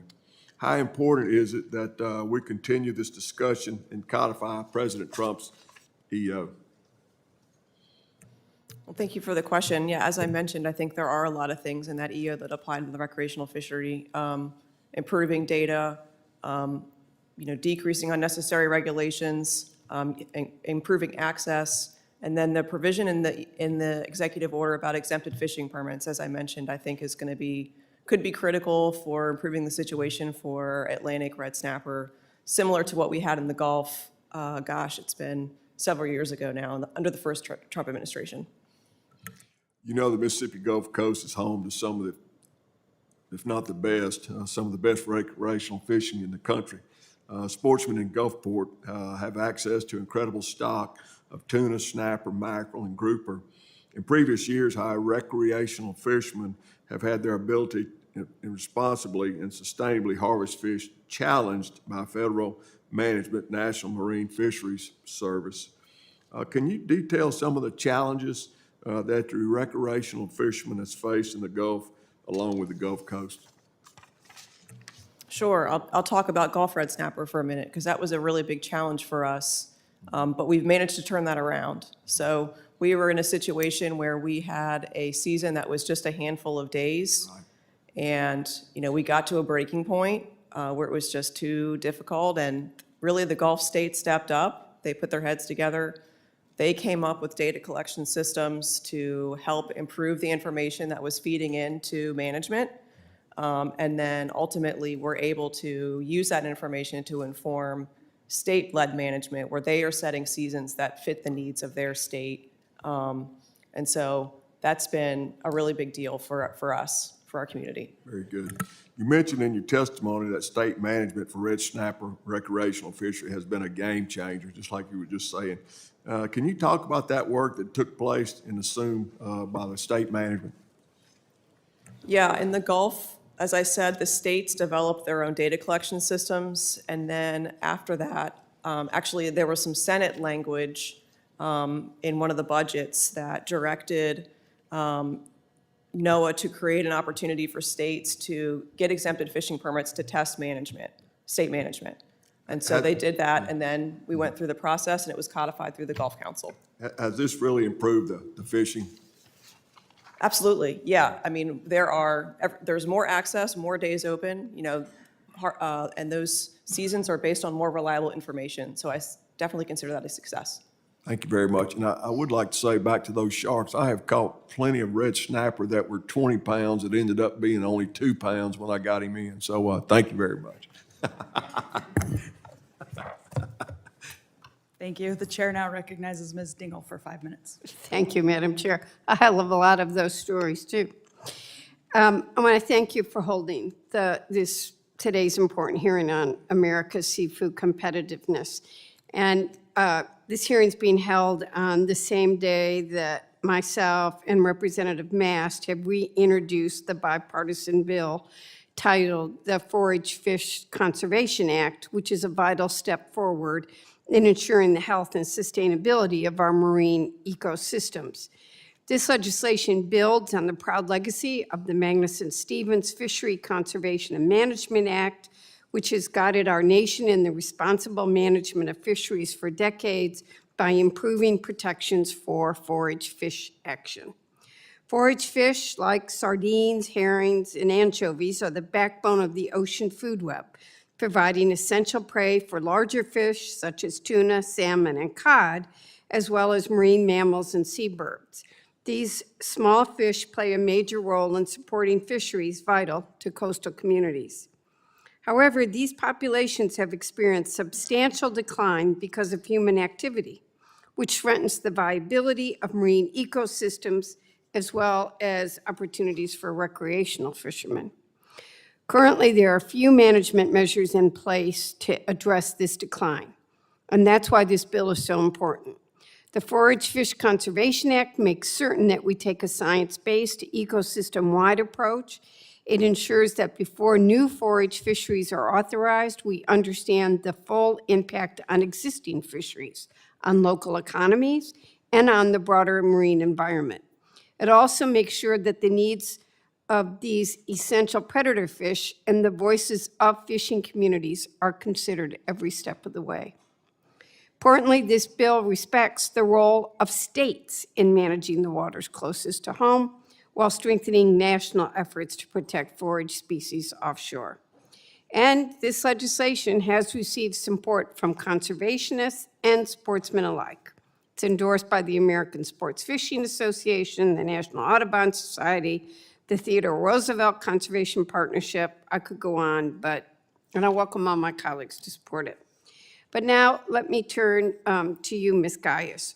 Why is conserving forage fish so important for the health of fisheries, and what actions is National Marine Fisheries Service currently taking to safeguard forage fish? Thanks for the question. I'll take your second question first, actually, and I think the answer is not much, to be succinct. So forage fish are, from a sport fishing perspective, they're food for a lot of our sport fish, and so that's really important, certainly part of a healthy marine environment, and we need all of those things to support recreational fishing and recreational fishing businesses all around the country, including your state of Michigan. Thank you. It's important to note that the Magnuson-Stevens Act is not currently designed to account for the unique role of forage fish in the marine ecosystem. The Bipartisan Forage Fish Conservation Act would address this need while maintaining MSA's state-based management and flexibilities. Ms. Guyas, how much of a role do forage fish play in the greater food web, and how does their importance play in ensuring a healthy sport fish population? I mean, forage fish are really the base of the food web in a lot of marine ecosystems. So as you said, very, very important. And those fish provide food for sport fish. And as I've mentioned, up the chain, supporting recreational fisheries and a lot of commercial fisheries as well. So, and then on, the economic impacts from there, the businesses, the anglers, manufacturers throughout the country. So very important. Thank you. That's why we all need to work on it. My ranking member asked for some time, so I'm not going to ask another question, and I'll yield the remainder of my time to her. I could have listened to you talk about forage fish all day long, because I am with you completely on that, and thanks to the witnesses. But in the limited time I have, Mr. Bellavance, I want to pick up where we left off. There's a big push right now to deregulate, to have more flexibility in fisheries management. At the same time, we're already falling behind on stock assessments and on the basic bedrock science we need to do regulation. I'm wondering what happens if you do all the relaxing of conservation standards, you do all the flexibility stuff that some are calling for, and you lose that science. Is that a good thing for those who make their living on the water? Thank you, Congressman Huffman. So I think the science is the integral part of the equation, right? In order to make decisions, the science has to be the best possible quality that it can be. So anytime there's a compromise of that, it's going to impact not only the managers that are managing the fish, but the fishing community at large. Would you agree that that's a recipe for crashing fisheries and ultimately closing fisheries when you open up flexibility and take away the science needed to thoughtfully and carefully manage them? I mean, it could be, right? Like, it can go the other way too, I guess, but yeah, definitely there's an opportunity for lax regulations to cause overharvest, and in the long term, that would be bad. But at the same time, there's unnecessary restrictions as well. Thank you. The chair now recognizes Chairman Westerman for 5 minutes of questioning. Thank you, Chair Hageman, and thank you to the witnesses for being here today to talk about a very important issue. And Mr. Bellavance, you've been involved in federal fisheries for decades. And in your testimony, you highlight the progress made under the Magnuson-Stevens Act. And some people think that MSA needs sweeping, dramatic changes, yet a lot of stakeholders that I've talked to have expressed trust and confidence in the federal fisheries management system as it exists. And not saying we don't need to change some things about it, but can you share from your perspective how successful the Act has been and its existing management system and the results we've seen over the past several decades?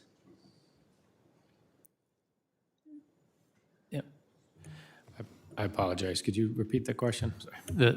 There's some people think we should change the Magnuson-Stevens Act dramatically, but can you explain the benefits you've seen from the Act and the changes that we've seen over the decades? So, well, I think the record of rebuilding fish stocks kind of speaks for itself, right? We have a lot less overfish stocks than we have in the past, and our overfishing status is 82% of our stocks are not subject to overfishing.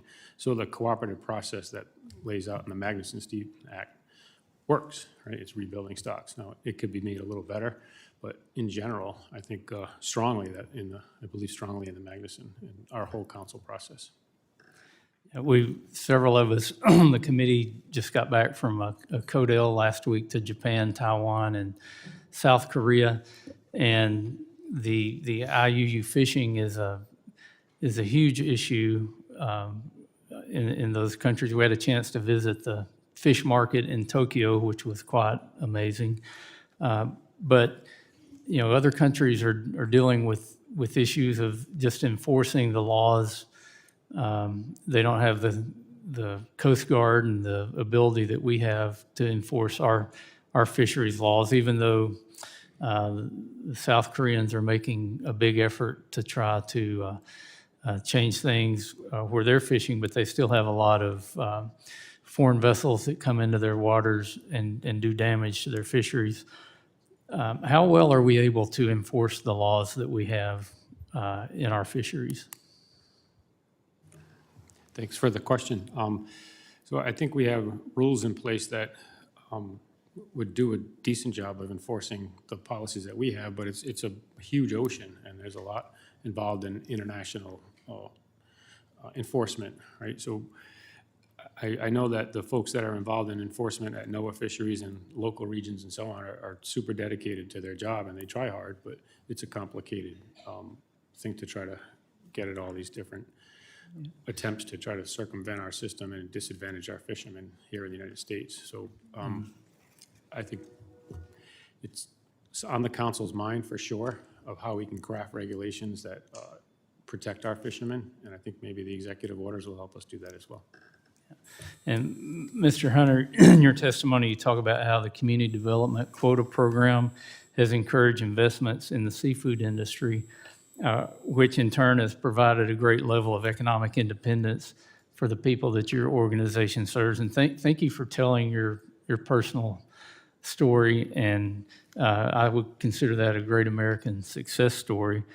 But can you expand on the ways that CDQ program has improved the lives and livelihoods in Alaska? Absolutely. Thank you for the question.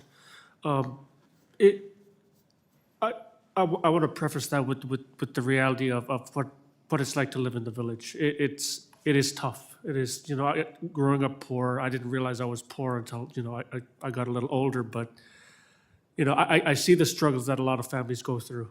And the one example I like to give, like in my testimony, every person that we give a job is somebody you pull off of welfare, off of public assistance. And we had a crisis recently, we had a change in management at a local store, and they couldn't take food stamp. And all the people that were on public assistance couldn't go and shop from the store. So they're begging and pleading with neighbors, and the people that are better off, many of them are our employees that we hire there. I believe we have about a dozen or so in Scammon Bay alone that we hire through the CDQ program. And my hope is in the future to expand on that. We've maxed out on the benefits and programs that we provide with the resources that we have. And our goal and dream is to expand on CDQ, and maybe Congress could help with that. Thank you very much. That reminds me of something Ronald Reagan said, that the best social welfare program ever invented is a job. We need to do more of those. I've got questions for the other witnesses, but I'm way out of time, so we'll submit those. But thank you all for being here today.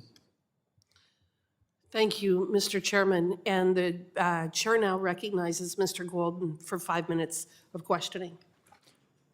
Thank you, Madam Chair. All right, Dustin, the moratorium on right whale regulations that Congress passed back in 2022, that was for 6 years. So we got till 2028 there, but the new TRT process begins in 2026. Can you talk a little bit about why that doesn't make sense, just the timing of that, and what will be lost if we don't consider a slight delay in the TRT process? Absolutely. Thank you for the question. Excuse me. So basically, we had a 6-year reprieve, and we were very grateful for Congress passing that. However, the TRT process has draft regulations that are supposed to come out in January of 2026. And we just started a significant right whale monitoring program in the state of Maine, where Congress generated tens of millions of dollars to start this program. And we've just started collecting data there, but the timeline in the TRT process is not going to allow for all of the millions of dollars worth of data that we've started collecting to be applied in the process. We need more time to be able to include that in the process so that we can be better informed, but also the state of Maine separately is working on its own assessment tool, and that also will not be ready in time with this strict timeline. Is 6 years long enough for the moratorium? Will you be able to get all that data in and use it in an informed process by, let's say, 2028? I do not think that 6 years is enough time. I think what was asked in the first place was 10 to 12, and that is because here we are 2.5 years after that legislation, and we're finally, able to get the funding and able to get started on collecting the data. And it takes a significant amount of time to get through the TRT process. And so that's why they're already starting in that direction. Great. You talked a little bit about the gray zone, not necessarily in the purview of this committee, but I think it would be good for anyone that watches the testimony from Secretary Lutnick to U.S. Trade Representative Jameson Greer, or just generally members of Congress to be aware. What are some of the Canadian fishing practices in the gray zone that Maine fishermen actually believe is harming the long-term health of the lobster fishery?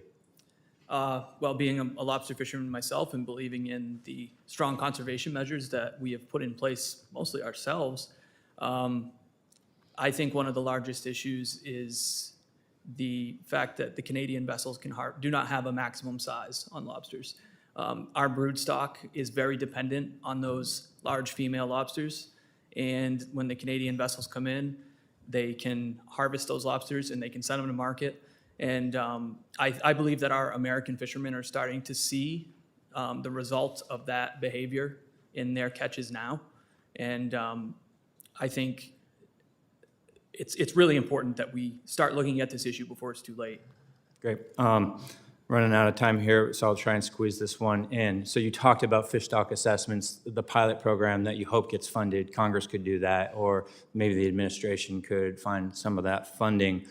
I think it's fair to say that NEFSA feels confident that the fish stock assessments are undercounting the health of many fish populations out in the Atlantic, correct?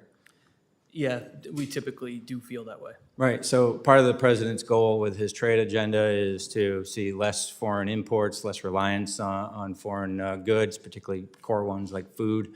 But what would you say to them about the importance of the pilot program like yours to making sure that we don't just stop our reliance on foreign food imports, but also unleash the domestic resource so that you can put healthy food on the plates of American families? Yeah, so, I mean, we can't stress enough how important it is to have more data, better data collection, but to work with industry partners, to work with fishermen at collecting that. 82% of our seafood in the United States is imported. That's not acceptable.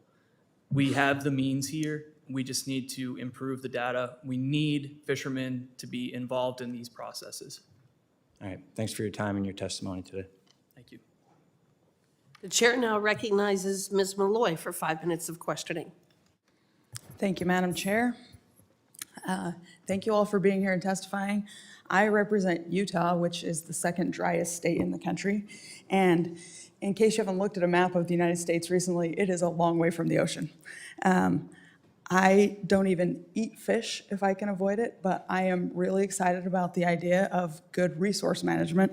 So I'm thrilled to be here today for pure policy reasons. I don't even have a dog in the fight. To that point, Mr. Delano, I'm probably going to call you Delano because we have a peak in my district that's spelled the same way and pronounced differently, but you're a fantastic witness. And when you started talking about picture what really matters to you, and if layer after layer of regulations placed on it and you lose that, how would you feel? That really resonated with me. I think it would resonate with my constituents in a dry state far from the ocean, because we have similar problems when it comes to timber and livestock and mining. And so I've been sitting here listening to all these questions and thinking about you talking about how much you love fishing and how it's in your blood, but you left being on the water to do policy.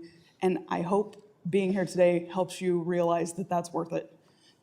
Getting this policy right can save that way of life for the rest of your family that's still out there. And if your family's watching and they think you're a slacker because you're here and not out fishing, I hope they see how important this is too. So I don't have a question. I just wanted to recognize that. I do have questions for some of the rest of you. Ms. Guyas, you talked about how recreational fishing is rooted in conservation, and I agree. We don't have a lot of fishing in Utah. We have much more recreational fishing than commercial, but I watch how much people who fish care about conservation and want to make sure we get this right. But you also talked about how the MRIP data is unreliable and even used an example of a red snapper fishery being closed based on flawed data. And I've got some of the main points from the executive order on seafood competitiveness sitting here in front of me.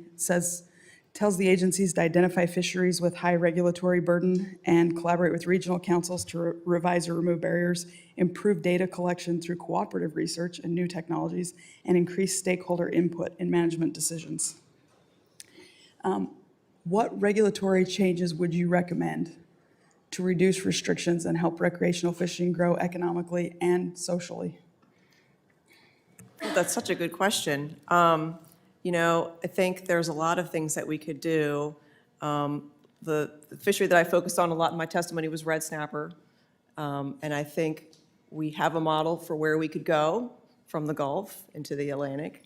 If we are able to use the exempted fishing permits proposed in the EO in the South Atlantic to help increase access for red snapper in the South Atlantic, that would be a really big deal. And I feel like that, similar to in the Gulf, that might be one of the few ways that we get out of this management trap where we have a whole lot of fish out there and anglers that are catching them, but very little access. I mean, we don't even know if we're going to have a season this year. We'll find out potentially in a couple of days. But it's it's a tough situation. And so that might be the way to at least try and get us out here. So. Thank you. Mr. Bellavance, same thing. We've got these 3 standards: identify fisheries with high regulatory burden and collaborate with regional councils to revise or remove barriers, improve data collection through cooperative research and new technologies, and increase stakeholder input in management decisions. You are part of the regional councils. How are the regional fishery management councils implementing this EO to reduce the regulatory burdens on commercial and regulatory fishing? Thank you for the question. So currently, all of the 8 regional fishery management councils are working through their advisory panels, their technical staff, and their stakeholders to come up with a list of regulatory actions that they feel would be something we could look at for to remove some burdens. I think we have until the end of September to put those together, and then once we deliver them, we'll work with NOAA Fisheries to decide which ones can be acted upon. Thank you. I'm almost out of time, so I'm not going to ask any more questions, but I just want to go back to what I started with, of what Mr. Delano said about protecting a lifestyle, and all of you testified about that. And even though I live in a dry state and represent not a commercial fishing area, we owe it to you to make sure that policy doesn't destroy your lifestyles, and thank you for being here and being willing to talk about it. I yield back. Thank you. The chair now recognizes Ms. Rivas for 5 minutes of questions. Thank you, Madam Chair, for recognizing me. Ms. O'Connor, you have over a decade of experience understanding the needs and economics of the fishing industry, especially in Alaska, where fishing powers the livelihoods of many communities across the state. The small businesses that you advocate for depend on reliable data from NOAA and the National Marine Fisheries Services to navigate the most rugged and dangerous seas along the Alaskan coast to help fulfill orders across the country. Ms. O'Connor, how would the DOJ cuts to NOAA and the National Marine Fisheries Service impact small businesses, specifically how the lack of data that were impacted by these cuts will impact their day-to-day operations? Thank you for the question. The impacts of the DOJ cuts have been immediate and concerning. Alaska's lost 30% of its NOAA and NIMS staff. And for us, that has manifested in canceled surveys.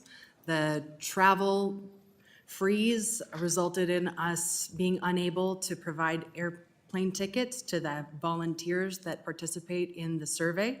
So that's about half of the survey effort. We have seen season start delays and also early closures of our seasons. Gulf of Alaska Pacific cod being one. I've also heard examples of that on the East Coast. And we've also seen uncertainty in our weather forecasts, which for us represents danger on the daily. So we're making big decisions on whether we want to go out in 10-foot seas in a 22-foot skiff or not. And we need to know what the weather's going to do, and we need that to be accurate. We also have seen decommissioning of critical navigational buoys and some of the safety programs provided by NIOSH.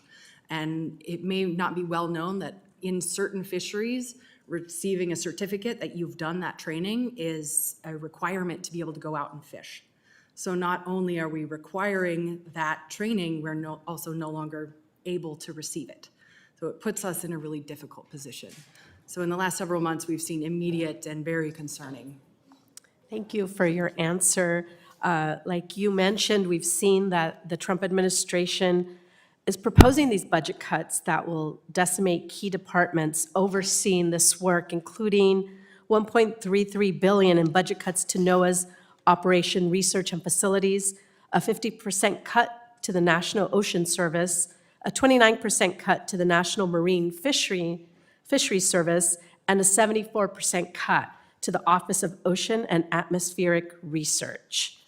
And a zeroing out of science-based programs, including the Integrated Ocean Observing System and the National Centers for Coastal Ocean Science. So, these reckless cuts coupled with this big ugly bill that House Republicans passed will have dire consequences for the environment, our public health, and for all of our constituents. We're already seeing how these actions are resulting in increasing costs and limiting what needs to be done, like what Ms. O'Connor mentioned. Thank you, and I yield back. The chair now recognizes Mr. Crank for 5 minutes of questions. He almost got away. I tried it, Madam Chair. I'm sorry about that. I just have to run to another committee here, but did want to talk very quickly about illegal, unreported, unregulated fishing.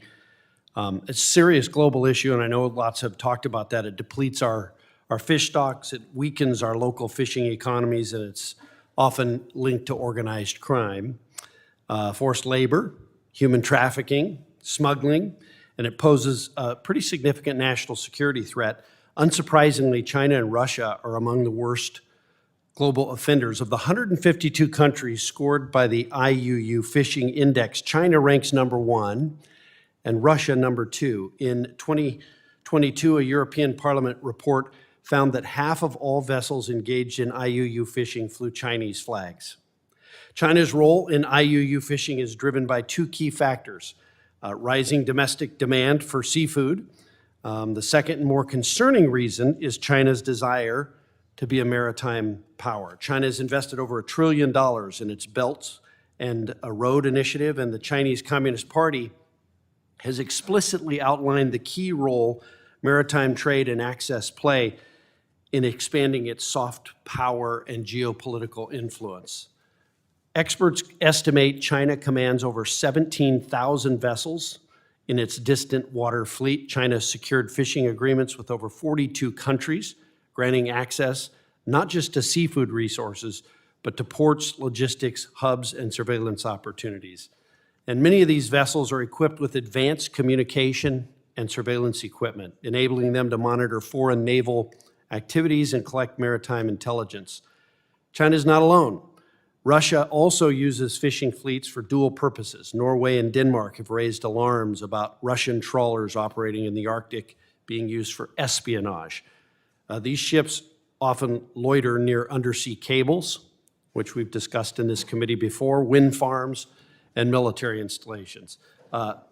Madam Chair, I'd like to submit for the record a 2024 New Yorker article detailing Russia's use of fishing trawlers for military intelligence purposes. Without objection. So ordered. And then finally, the dual purpose nature of foreign fishing fleets underscores the urgent need for the U.S. to protect its maritime boundaries, not just to preserve fish stocks, but to prevent adversaries from spying on U.S. military and infrastructure assets. And with that, Madam Chair, I do need to run back to the Armed Services Committee. I had several questions, but I think I'll forego those for sake of time, but thank you. Thank you, Mr. Crank. And the chair now recognizes Representative Min for 5 minutes of questions. Thank you, Chair Hageman. Appreciate you holding this hearing today. It's a very important topic. I have the privilege of representing California's 47th Congressional District, home to some of the world's most beautiful coastlines, including off the coast of Seal Beach, Huntington Beach, Newport Beach, and Laguna Beach. And my district is home to hundreds of great seafood restaurants. I encourage you all to visit, fish markets, and other businesses that rely on fish supply to meet demand. Now, our commercial fisheries in Orange County are vital to our culinary identity, an important driver of our coastal economy. And so, for example, the local spiny lobster fishery not only provides a popular delicacy, but also supports and has supported generations of fishing families promoting responsible marine stewardship. Like so many other parts of the country, Southern California's seafood industry is struggling in recent years and even weeks due to a number of factors. In recent years, the availability and pricing of seafood have become increasingly challenging for restaurant operators to manage. Changes in import costs, supply disruptions, and labor shortages have all impacted the stability and operating margins of our regional seafood industries, including forcing restaurants to either adjust their offerings or absorb higher costs. At the same time, with roughly 90% of U.S. seafood being imported from other countries, it's clear that the status quo is not sustainable. Now, in this environment, I know it's tempting to resort to simplistic policies like tariffs and massive deregulation of the industry, but we know from a lot of experience that those policies will be counterproductive.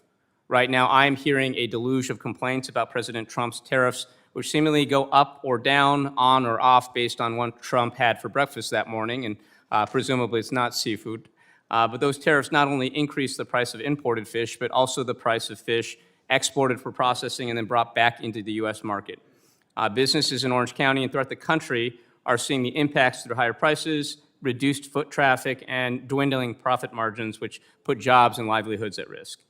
Meanwhile, while some regulatory changes are probably appropriate, including ones I want to mention, simply slashing regulations runs the risk of overfishing and depleting on fish stocks. Of course, fishing regulations are some of the oldest regulations in this country's history because fishing creates what we in economics call a tragedy of the commons problem. There are incentives to try to fish as much as possible for any individual or company, but not necessarily to think about sustainability, leading to depleted fish stocks over time. Sustainability is a crucial aspect of fishing, not just as a buzzword, but as a set of practices. And I want to reinforce the point made by Ms. O'Connor in her testimony. Fully funding the National Oceanic and Atmospheric Agency, or NOAA, is critical for this goal of sustainability. Elon Musk, of course, illegally slashed NOAA's budget, and now President Trump's skinny budget seeks to codify a lot of that by shrinking NOAA's budget by more than $1.5 billion, about 25% below current levels. This would accelerate the negative impacts that local fisheries are already seeing from NOAA cuts, including delayed stock assessments that hinder science-based management and undermine food security.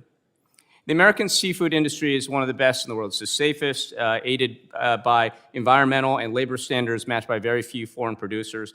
But again, having 90% of our seafood come in from other countries is not sustainable. Clearly, we need to think about smart changes. And so I guess my first question is, are any of you familiar with the Norway model of aquaculture? You can just raise your hands.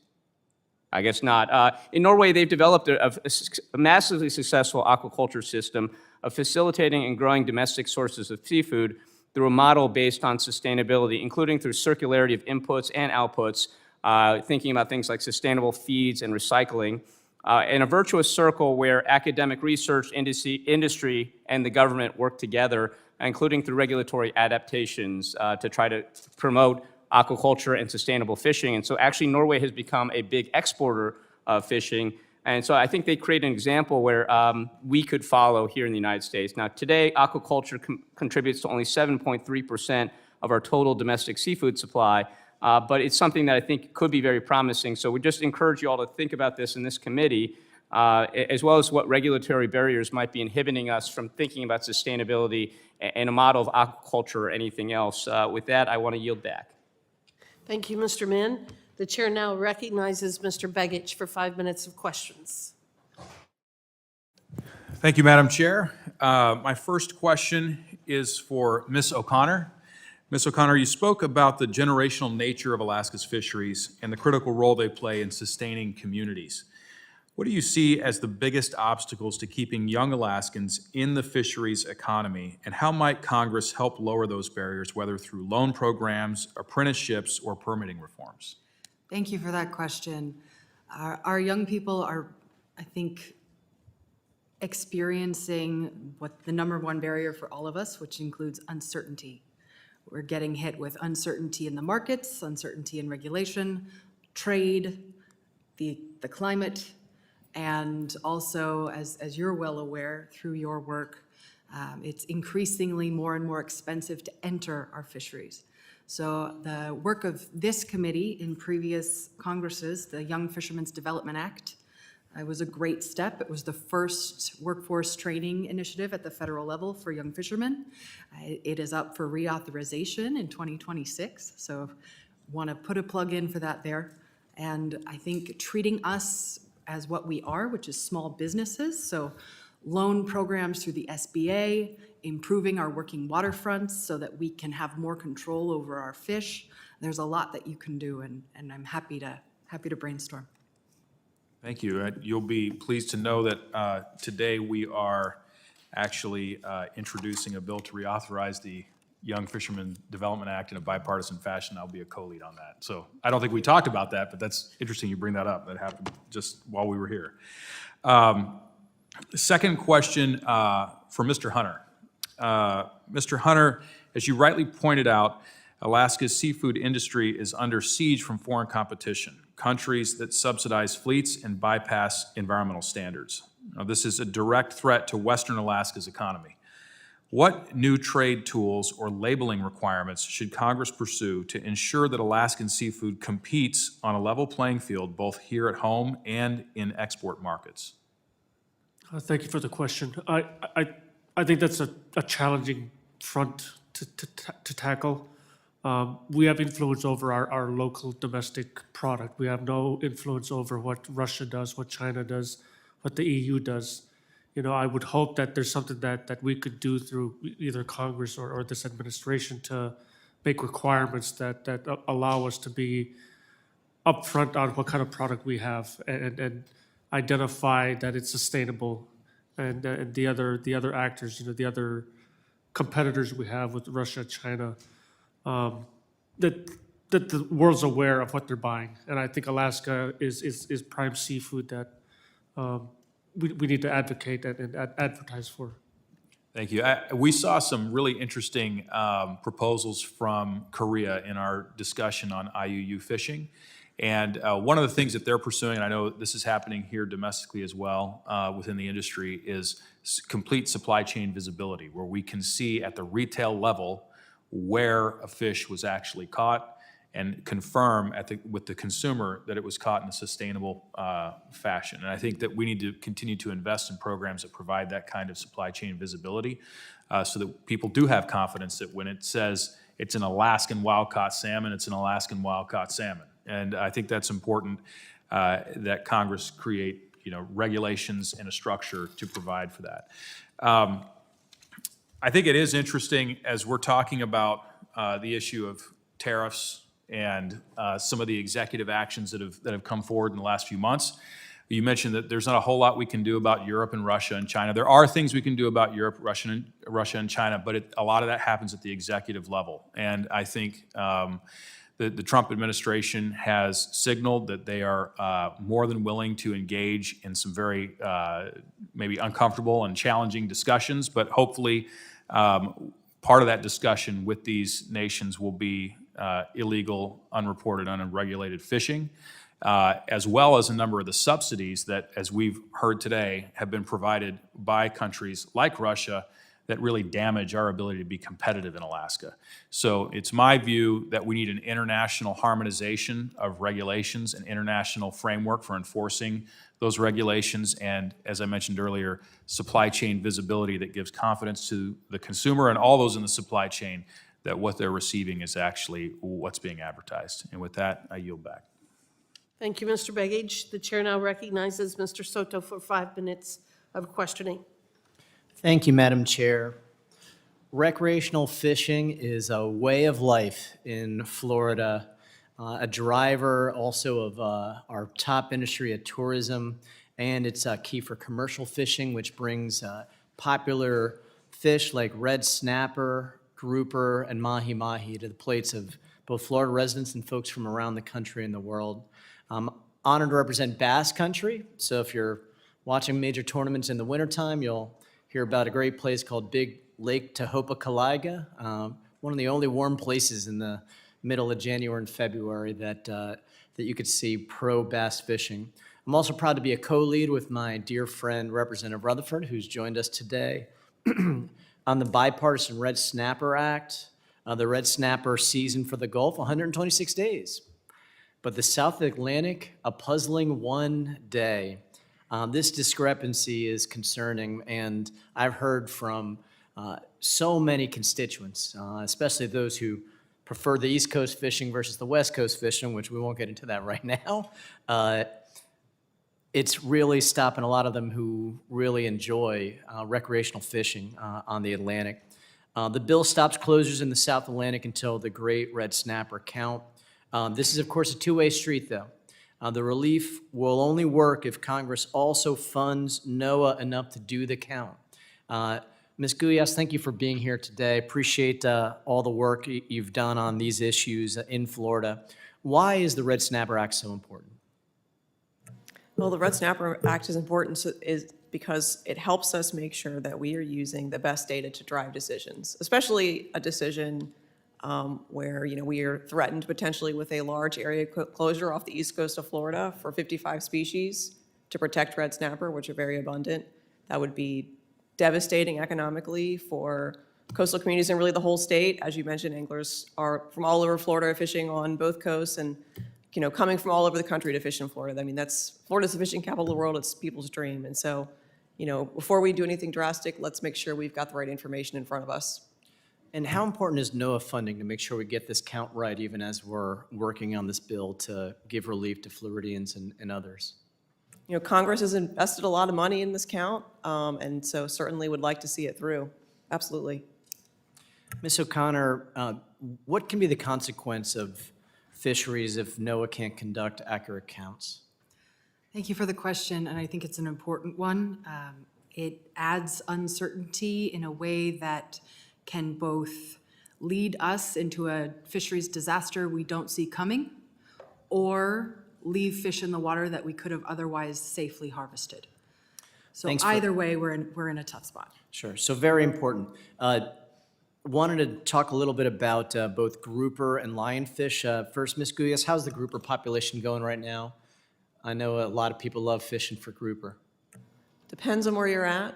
We're hearing some really good things in the Gulf right now. They're meeting and talking about this week. The Atlantic depends on which species you're talking about, unfortunately. What are the ones that are doing well and the ones that are concerned, right? We've got good news in the Gulf with red grouper and gag grouper. We're seeing more of those, so that's promising because both of those were not looking great just a couple of years ago. And where are the areas of concern for the grouper population? On the Atlantic side, we've got some issues with gag.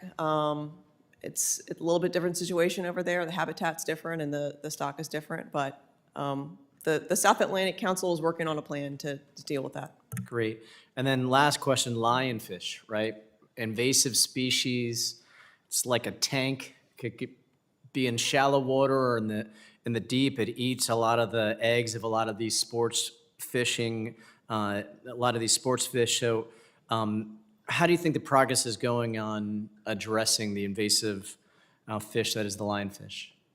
Well, I think word is getting out that lionfish are, even though they look kind of weird, are really delicious. Sure. We've got derbies across the state of Florida where anglers are fishing, well, not anglers, I should say, spear fishermen, both commercial and recreational, are fishing them. There's some commercial markets now for them as well. Just a few weeks ago, there was the Lionfish Festival in Dustin, where the whole point of it is to raise awareness about lionfish and its harm to the environment and delicious meat. So Let's fight it by putting them on the menu, right? Well, and we know lionfish, they don't really have natural predators. The spine is poisonous, so a lot of fish back away from it, but if you remove it correctly, you have a tasty dish that a lot of us certainly will enjoy. With that, I yield back. Thank you. The chair now recognizes Ms. Kiggins for 5 minutes of questioning. Thank you, Madam Chair, and thank you to our panelists for being here today. I represent Virginia's 2nd Congressional District, so Hampton Roads area. A large portion of that just encompasses the Chesapeake Bay. So as many of you know, Virginia's second home is our home is some of the most diverse and abundant fisheries on the planet. Our unique access to both the Chesapeake Bay and the Atlantic Ocean provides our recreational fishermen with access to prized trophy fish and our commercial fishermen with the largest fishery on the East Coast. In 2023, commercial fishermen in Virginia harvested over 150,000 metric tons of seafood, behind only our friends in Louisiana and Alaska. We must continue to find ways to improve the competitiveness of American seafood in foreign and domestic markets while improving local health and recreational benefits for our communities. I thank the chairwoman for holding this hearing as an opportunity for dialogue and how we can accomplish these goals. Conversations surrounding the North Atlantic right whale have been ongoing in this committee. The chairwoman asked earlier in this hearing how we can protect this critical endangered species and mentioned potential impacts of offshore wind. Virginia's 2nd District is home to the largest offshore wind project in the country, and we're very proud of the work being done to promote an all-the-above energy strategy. This project also benefits the Naval Air Station, which is in need of a power grid upgrade, and we have a fabulous public-private partnership where Dominion Energy will be providing about a $500 million power grid upgrade to that base, which I'm thankful for. I look forward to working with you all on ways to protect marine life using a data-driven and science-based approach like tagging and geomonitoring. Our goal is to protect this threatened species without implementing burdensome speed restrictions on commercial and recreational fishermen. So Ms. Guyas and Mr. Delano, can you both expand on the concerns and experiences you had with these proposed speed rules? And how should Congress think about these issues in the context of protecting commercial fishing industry and American seafood competitiveness?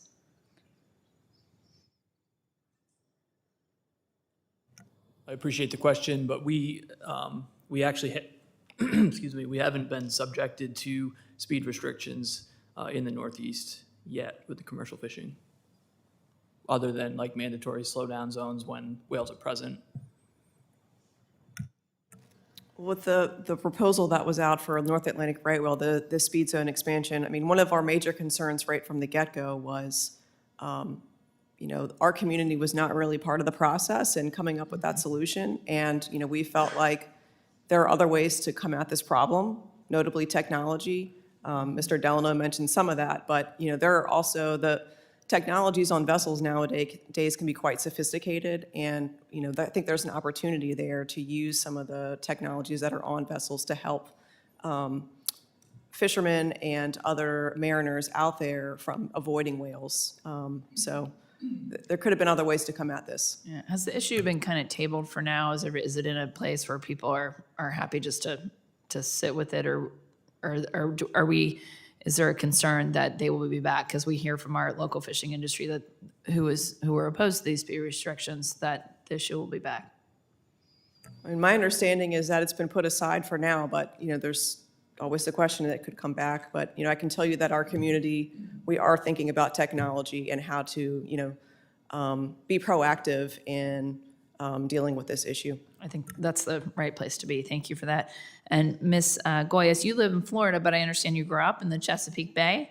And one of my top priorities here in Congress is supporting efforts to protect and restore the bay.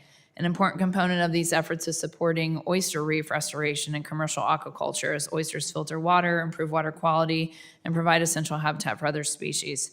So could you please just talk about what role do oysters play in supporting our recreational fisheries, and in turn promote our domestic seafood industry? And are we seeing stability in the number of oysters that America is able to harvest? Yeah, thanks for the question. Oysters provide, not only they're cleaning the water, which is very important, but they provide habitat for a lot of fisheries, particularly juvenile fisheries, sport fish and commercial fisheries. And so similar to my remarks with Ms. Dingle about forage fish, that really helps. It's the base that we need to have healthy fisheries, to have healthy recreational fisheries, and to support recreational businesses. So very, very important to us. And remind me your other question, I'm sorry.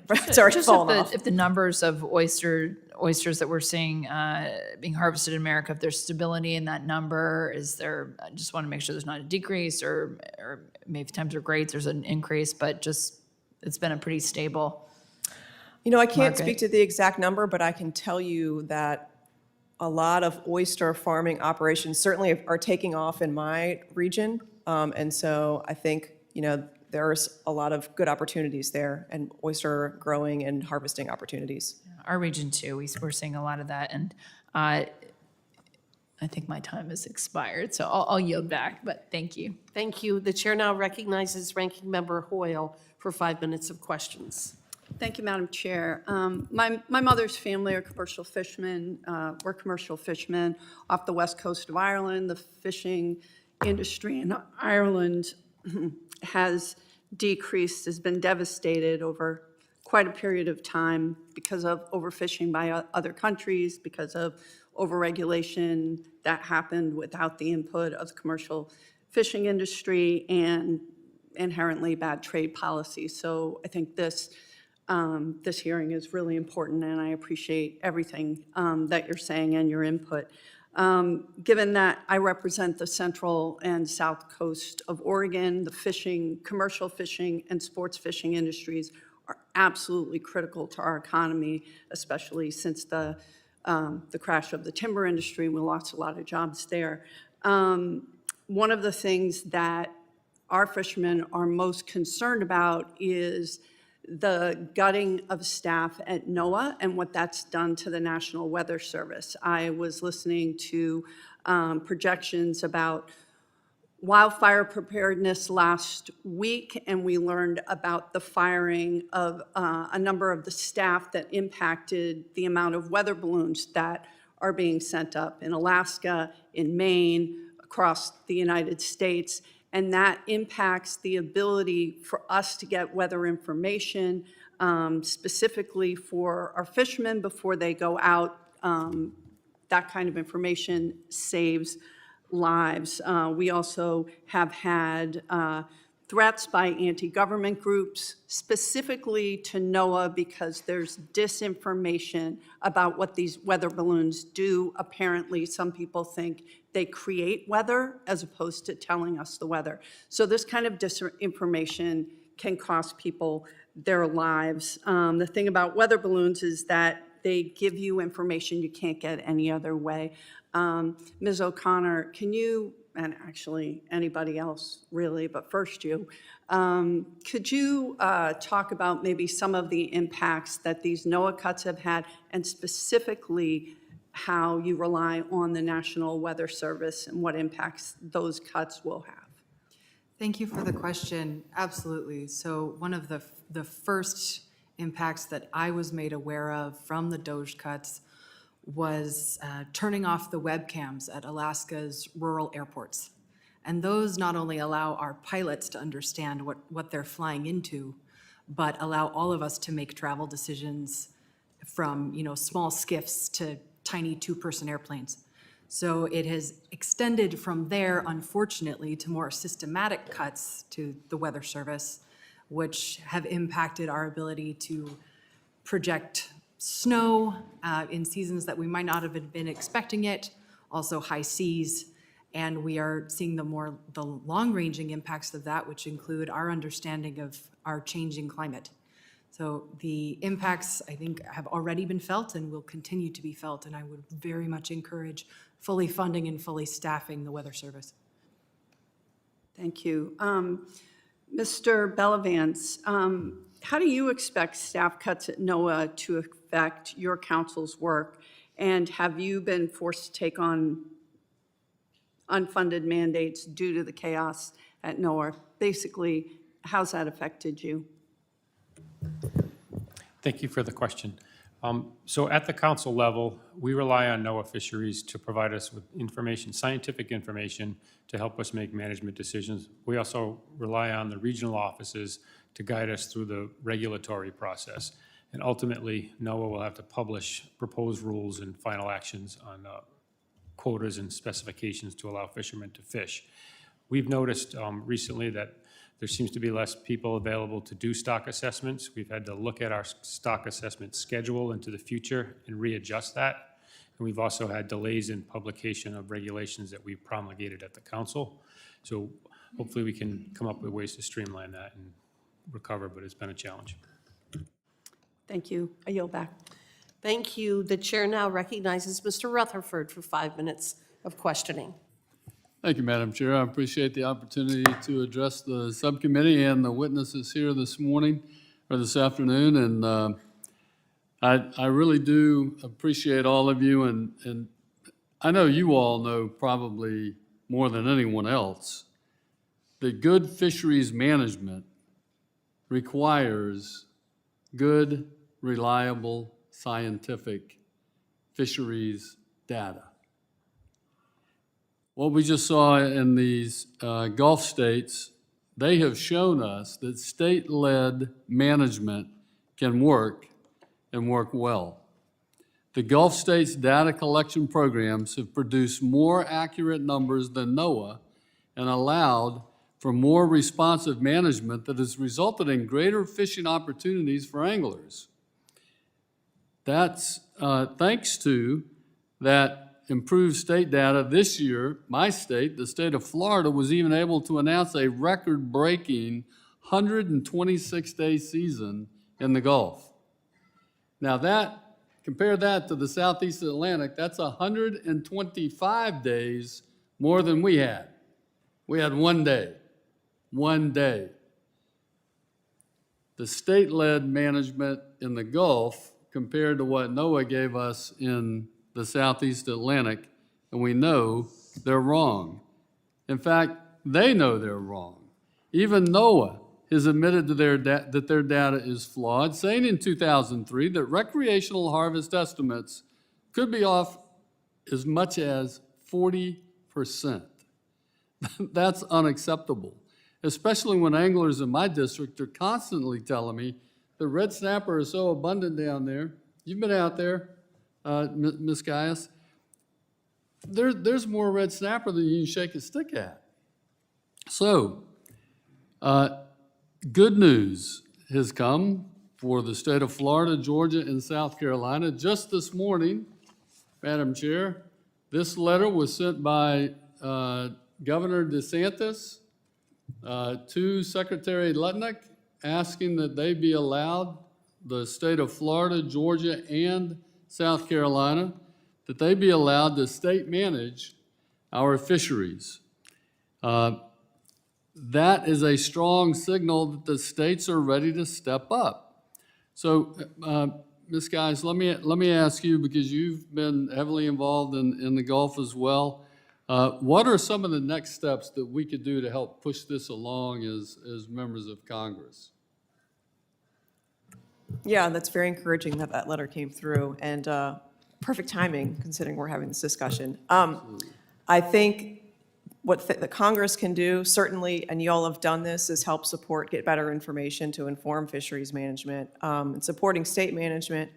You know, one thing that could be helpful is making sure the states have the resources that they need to do this.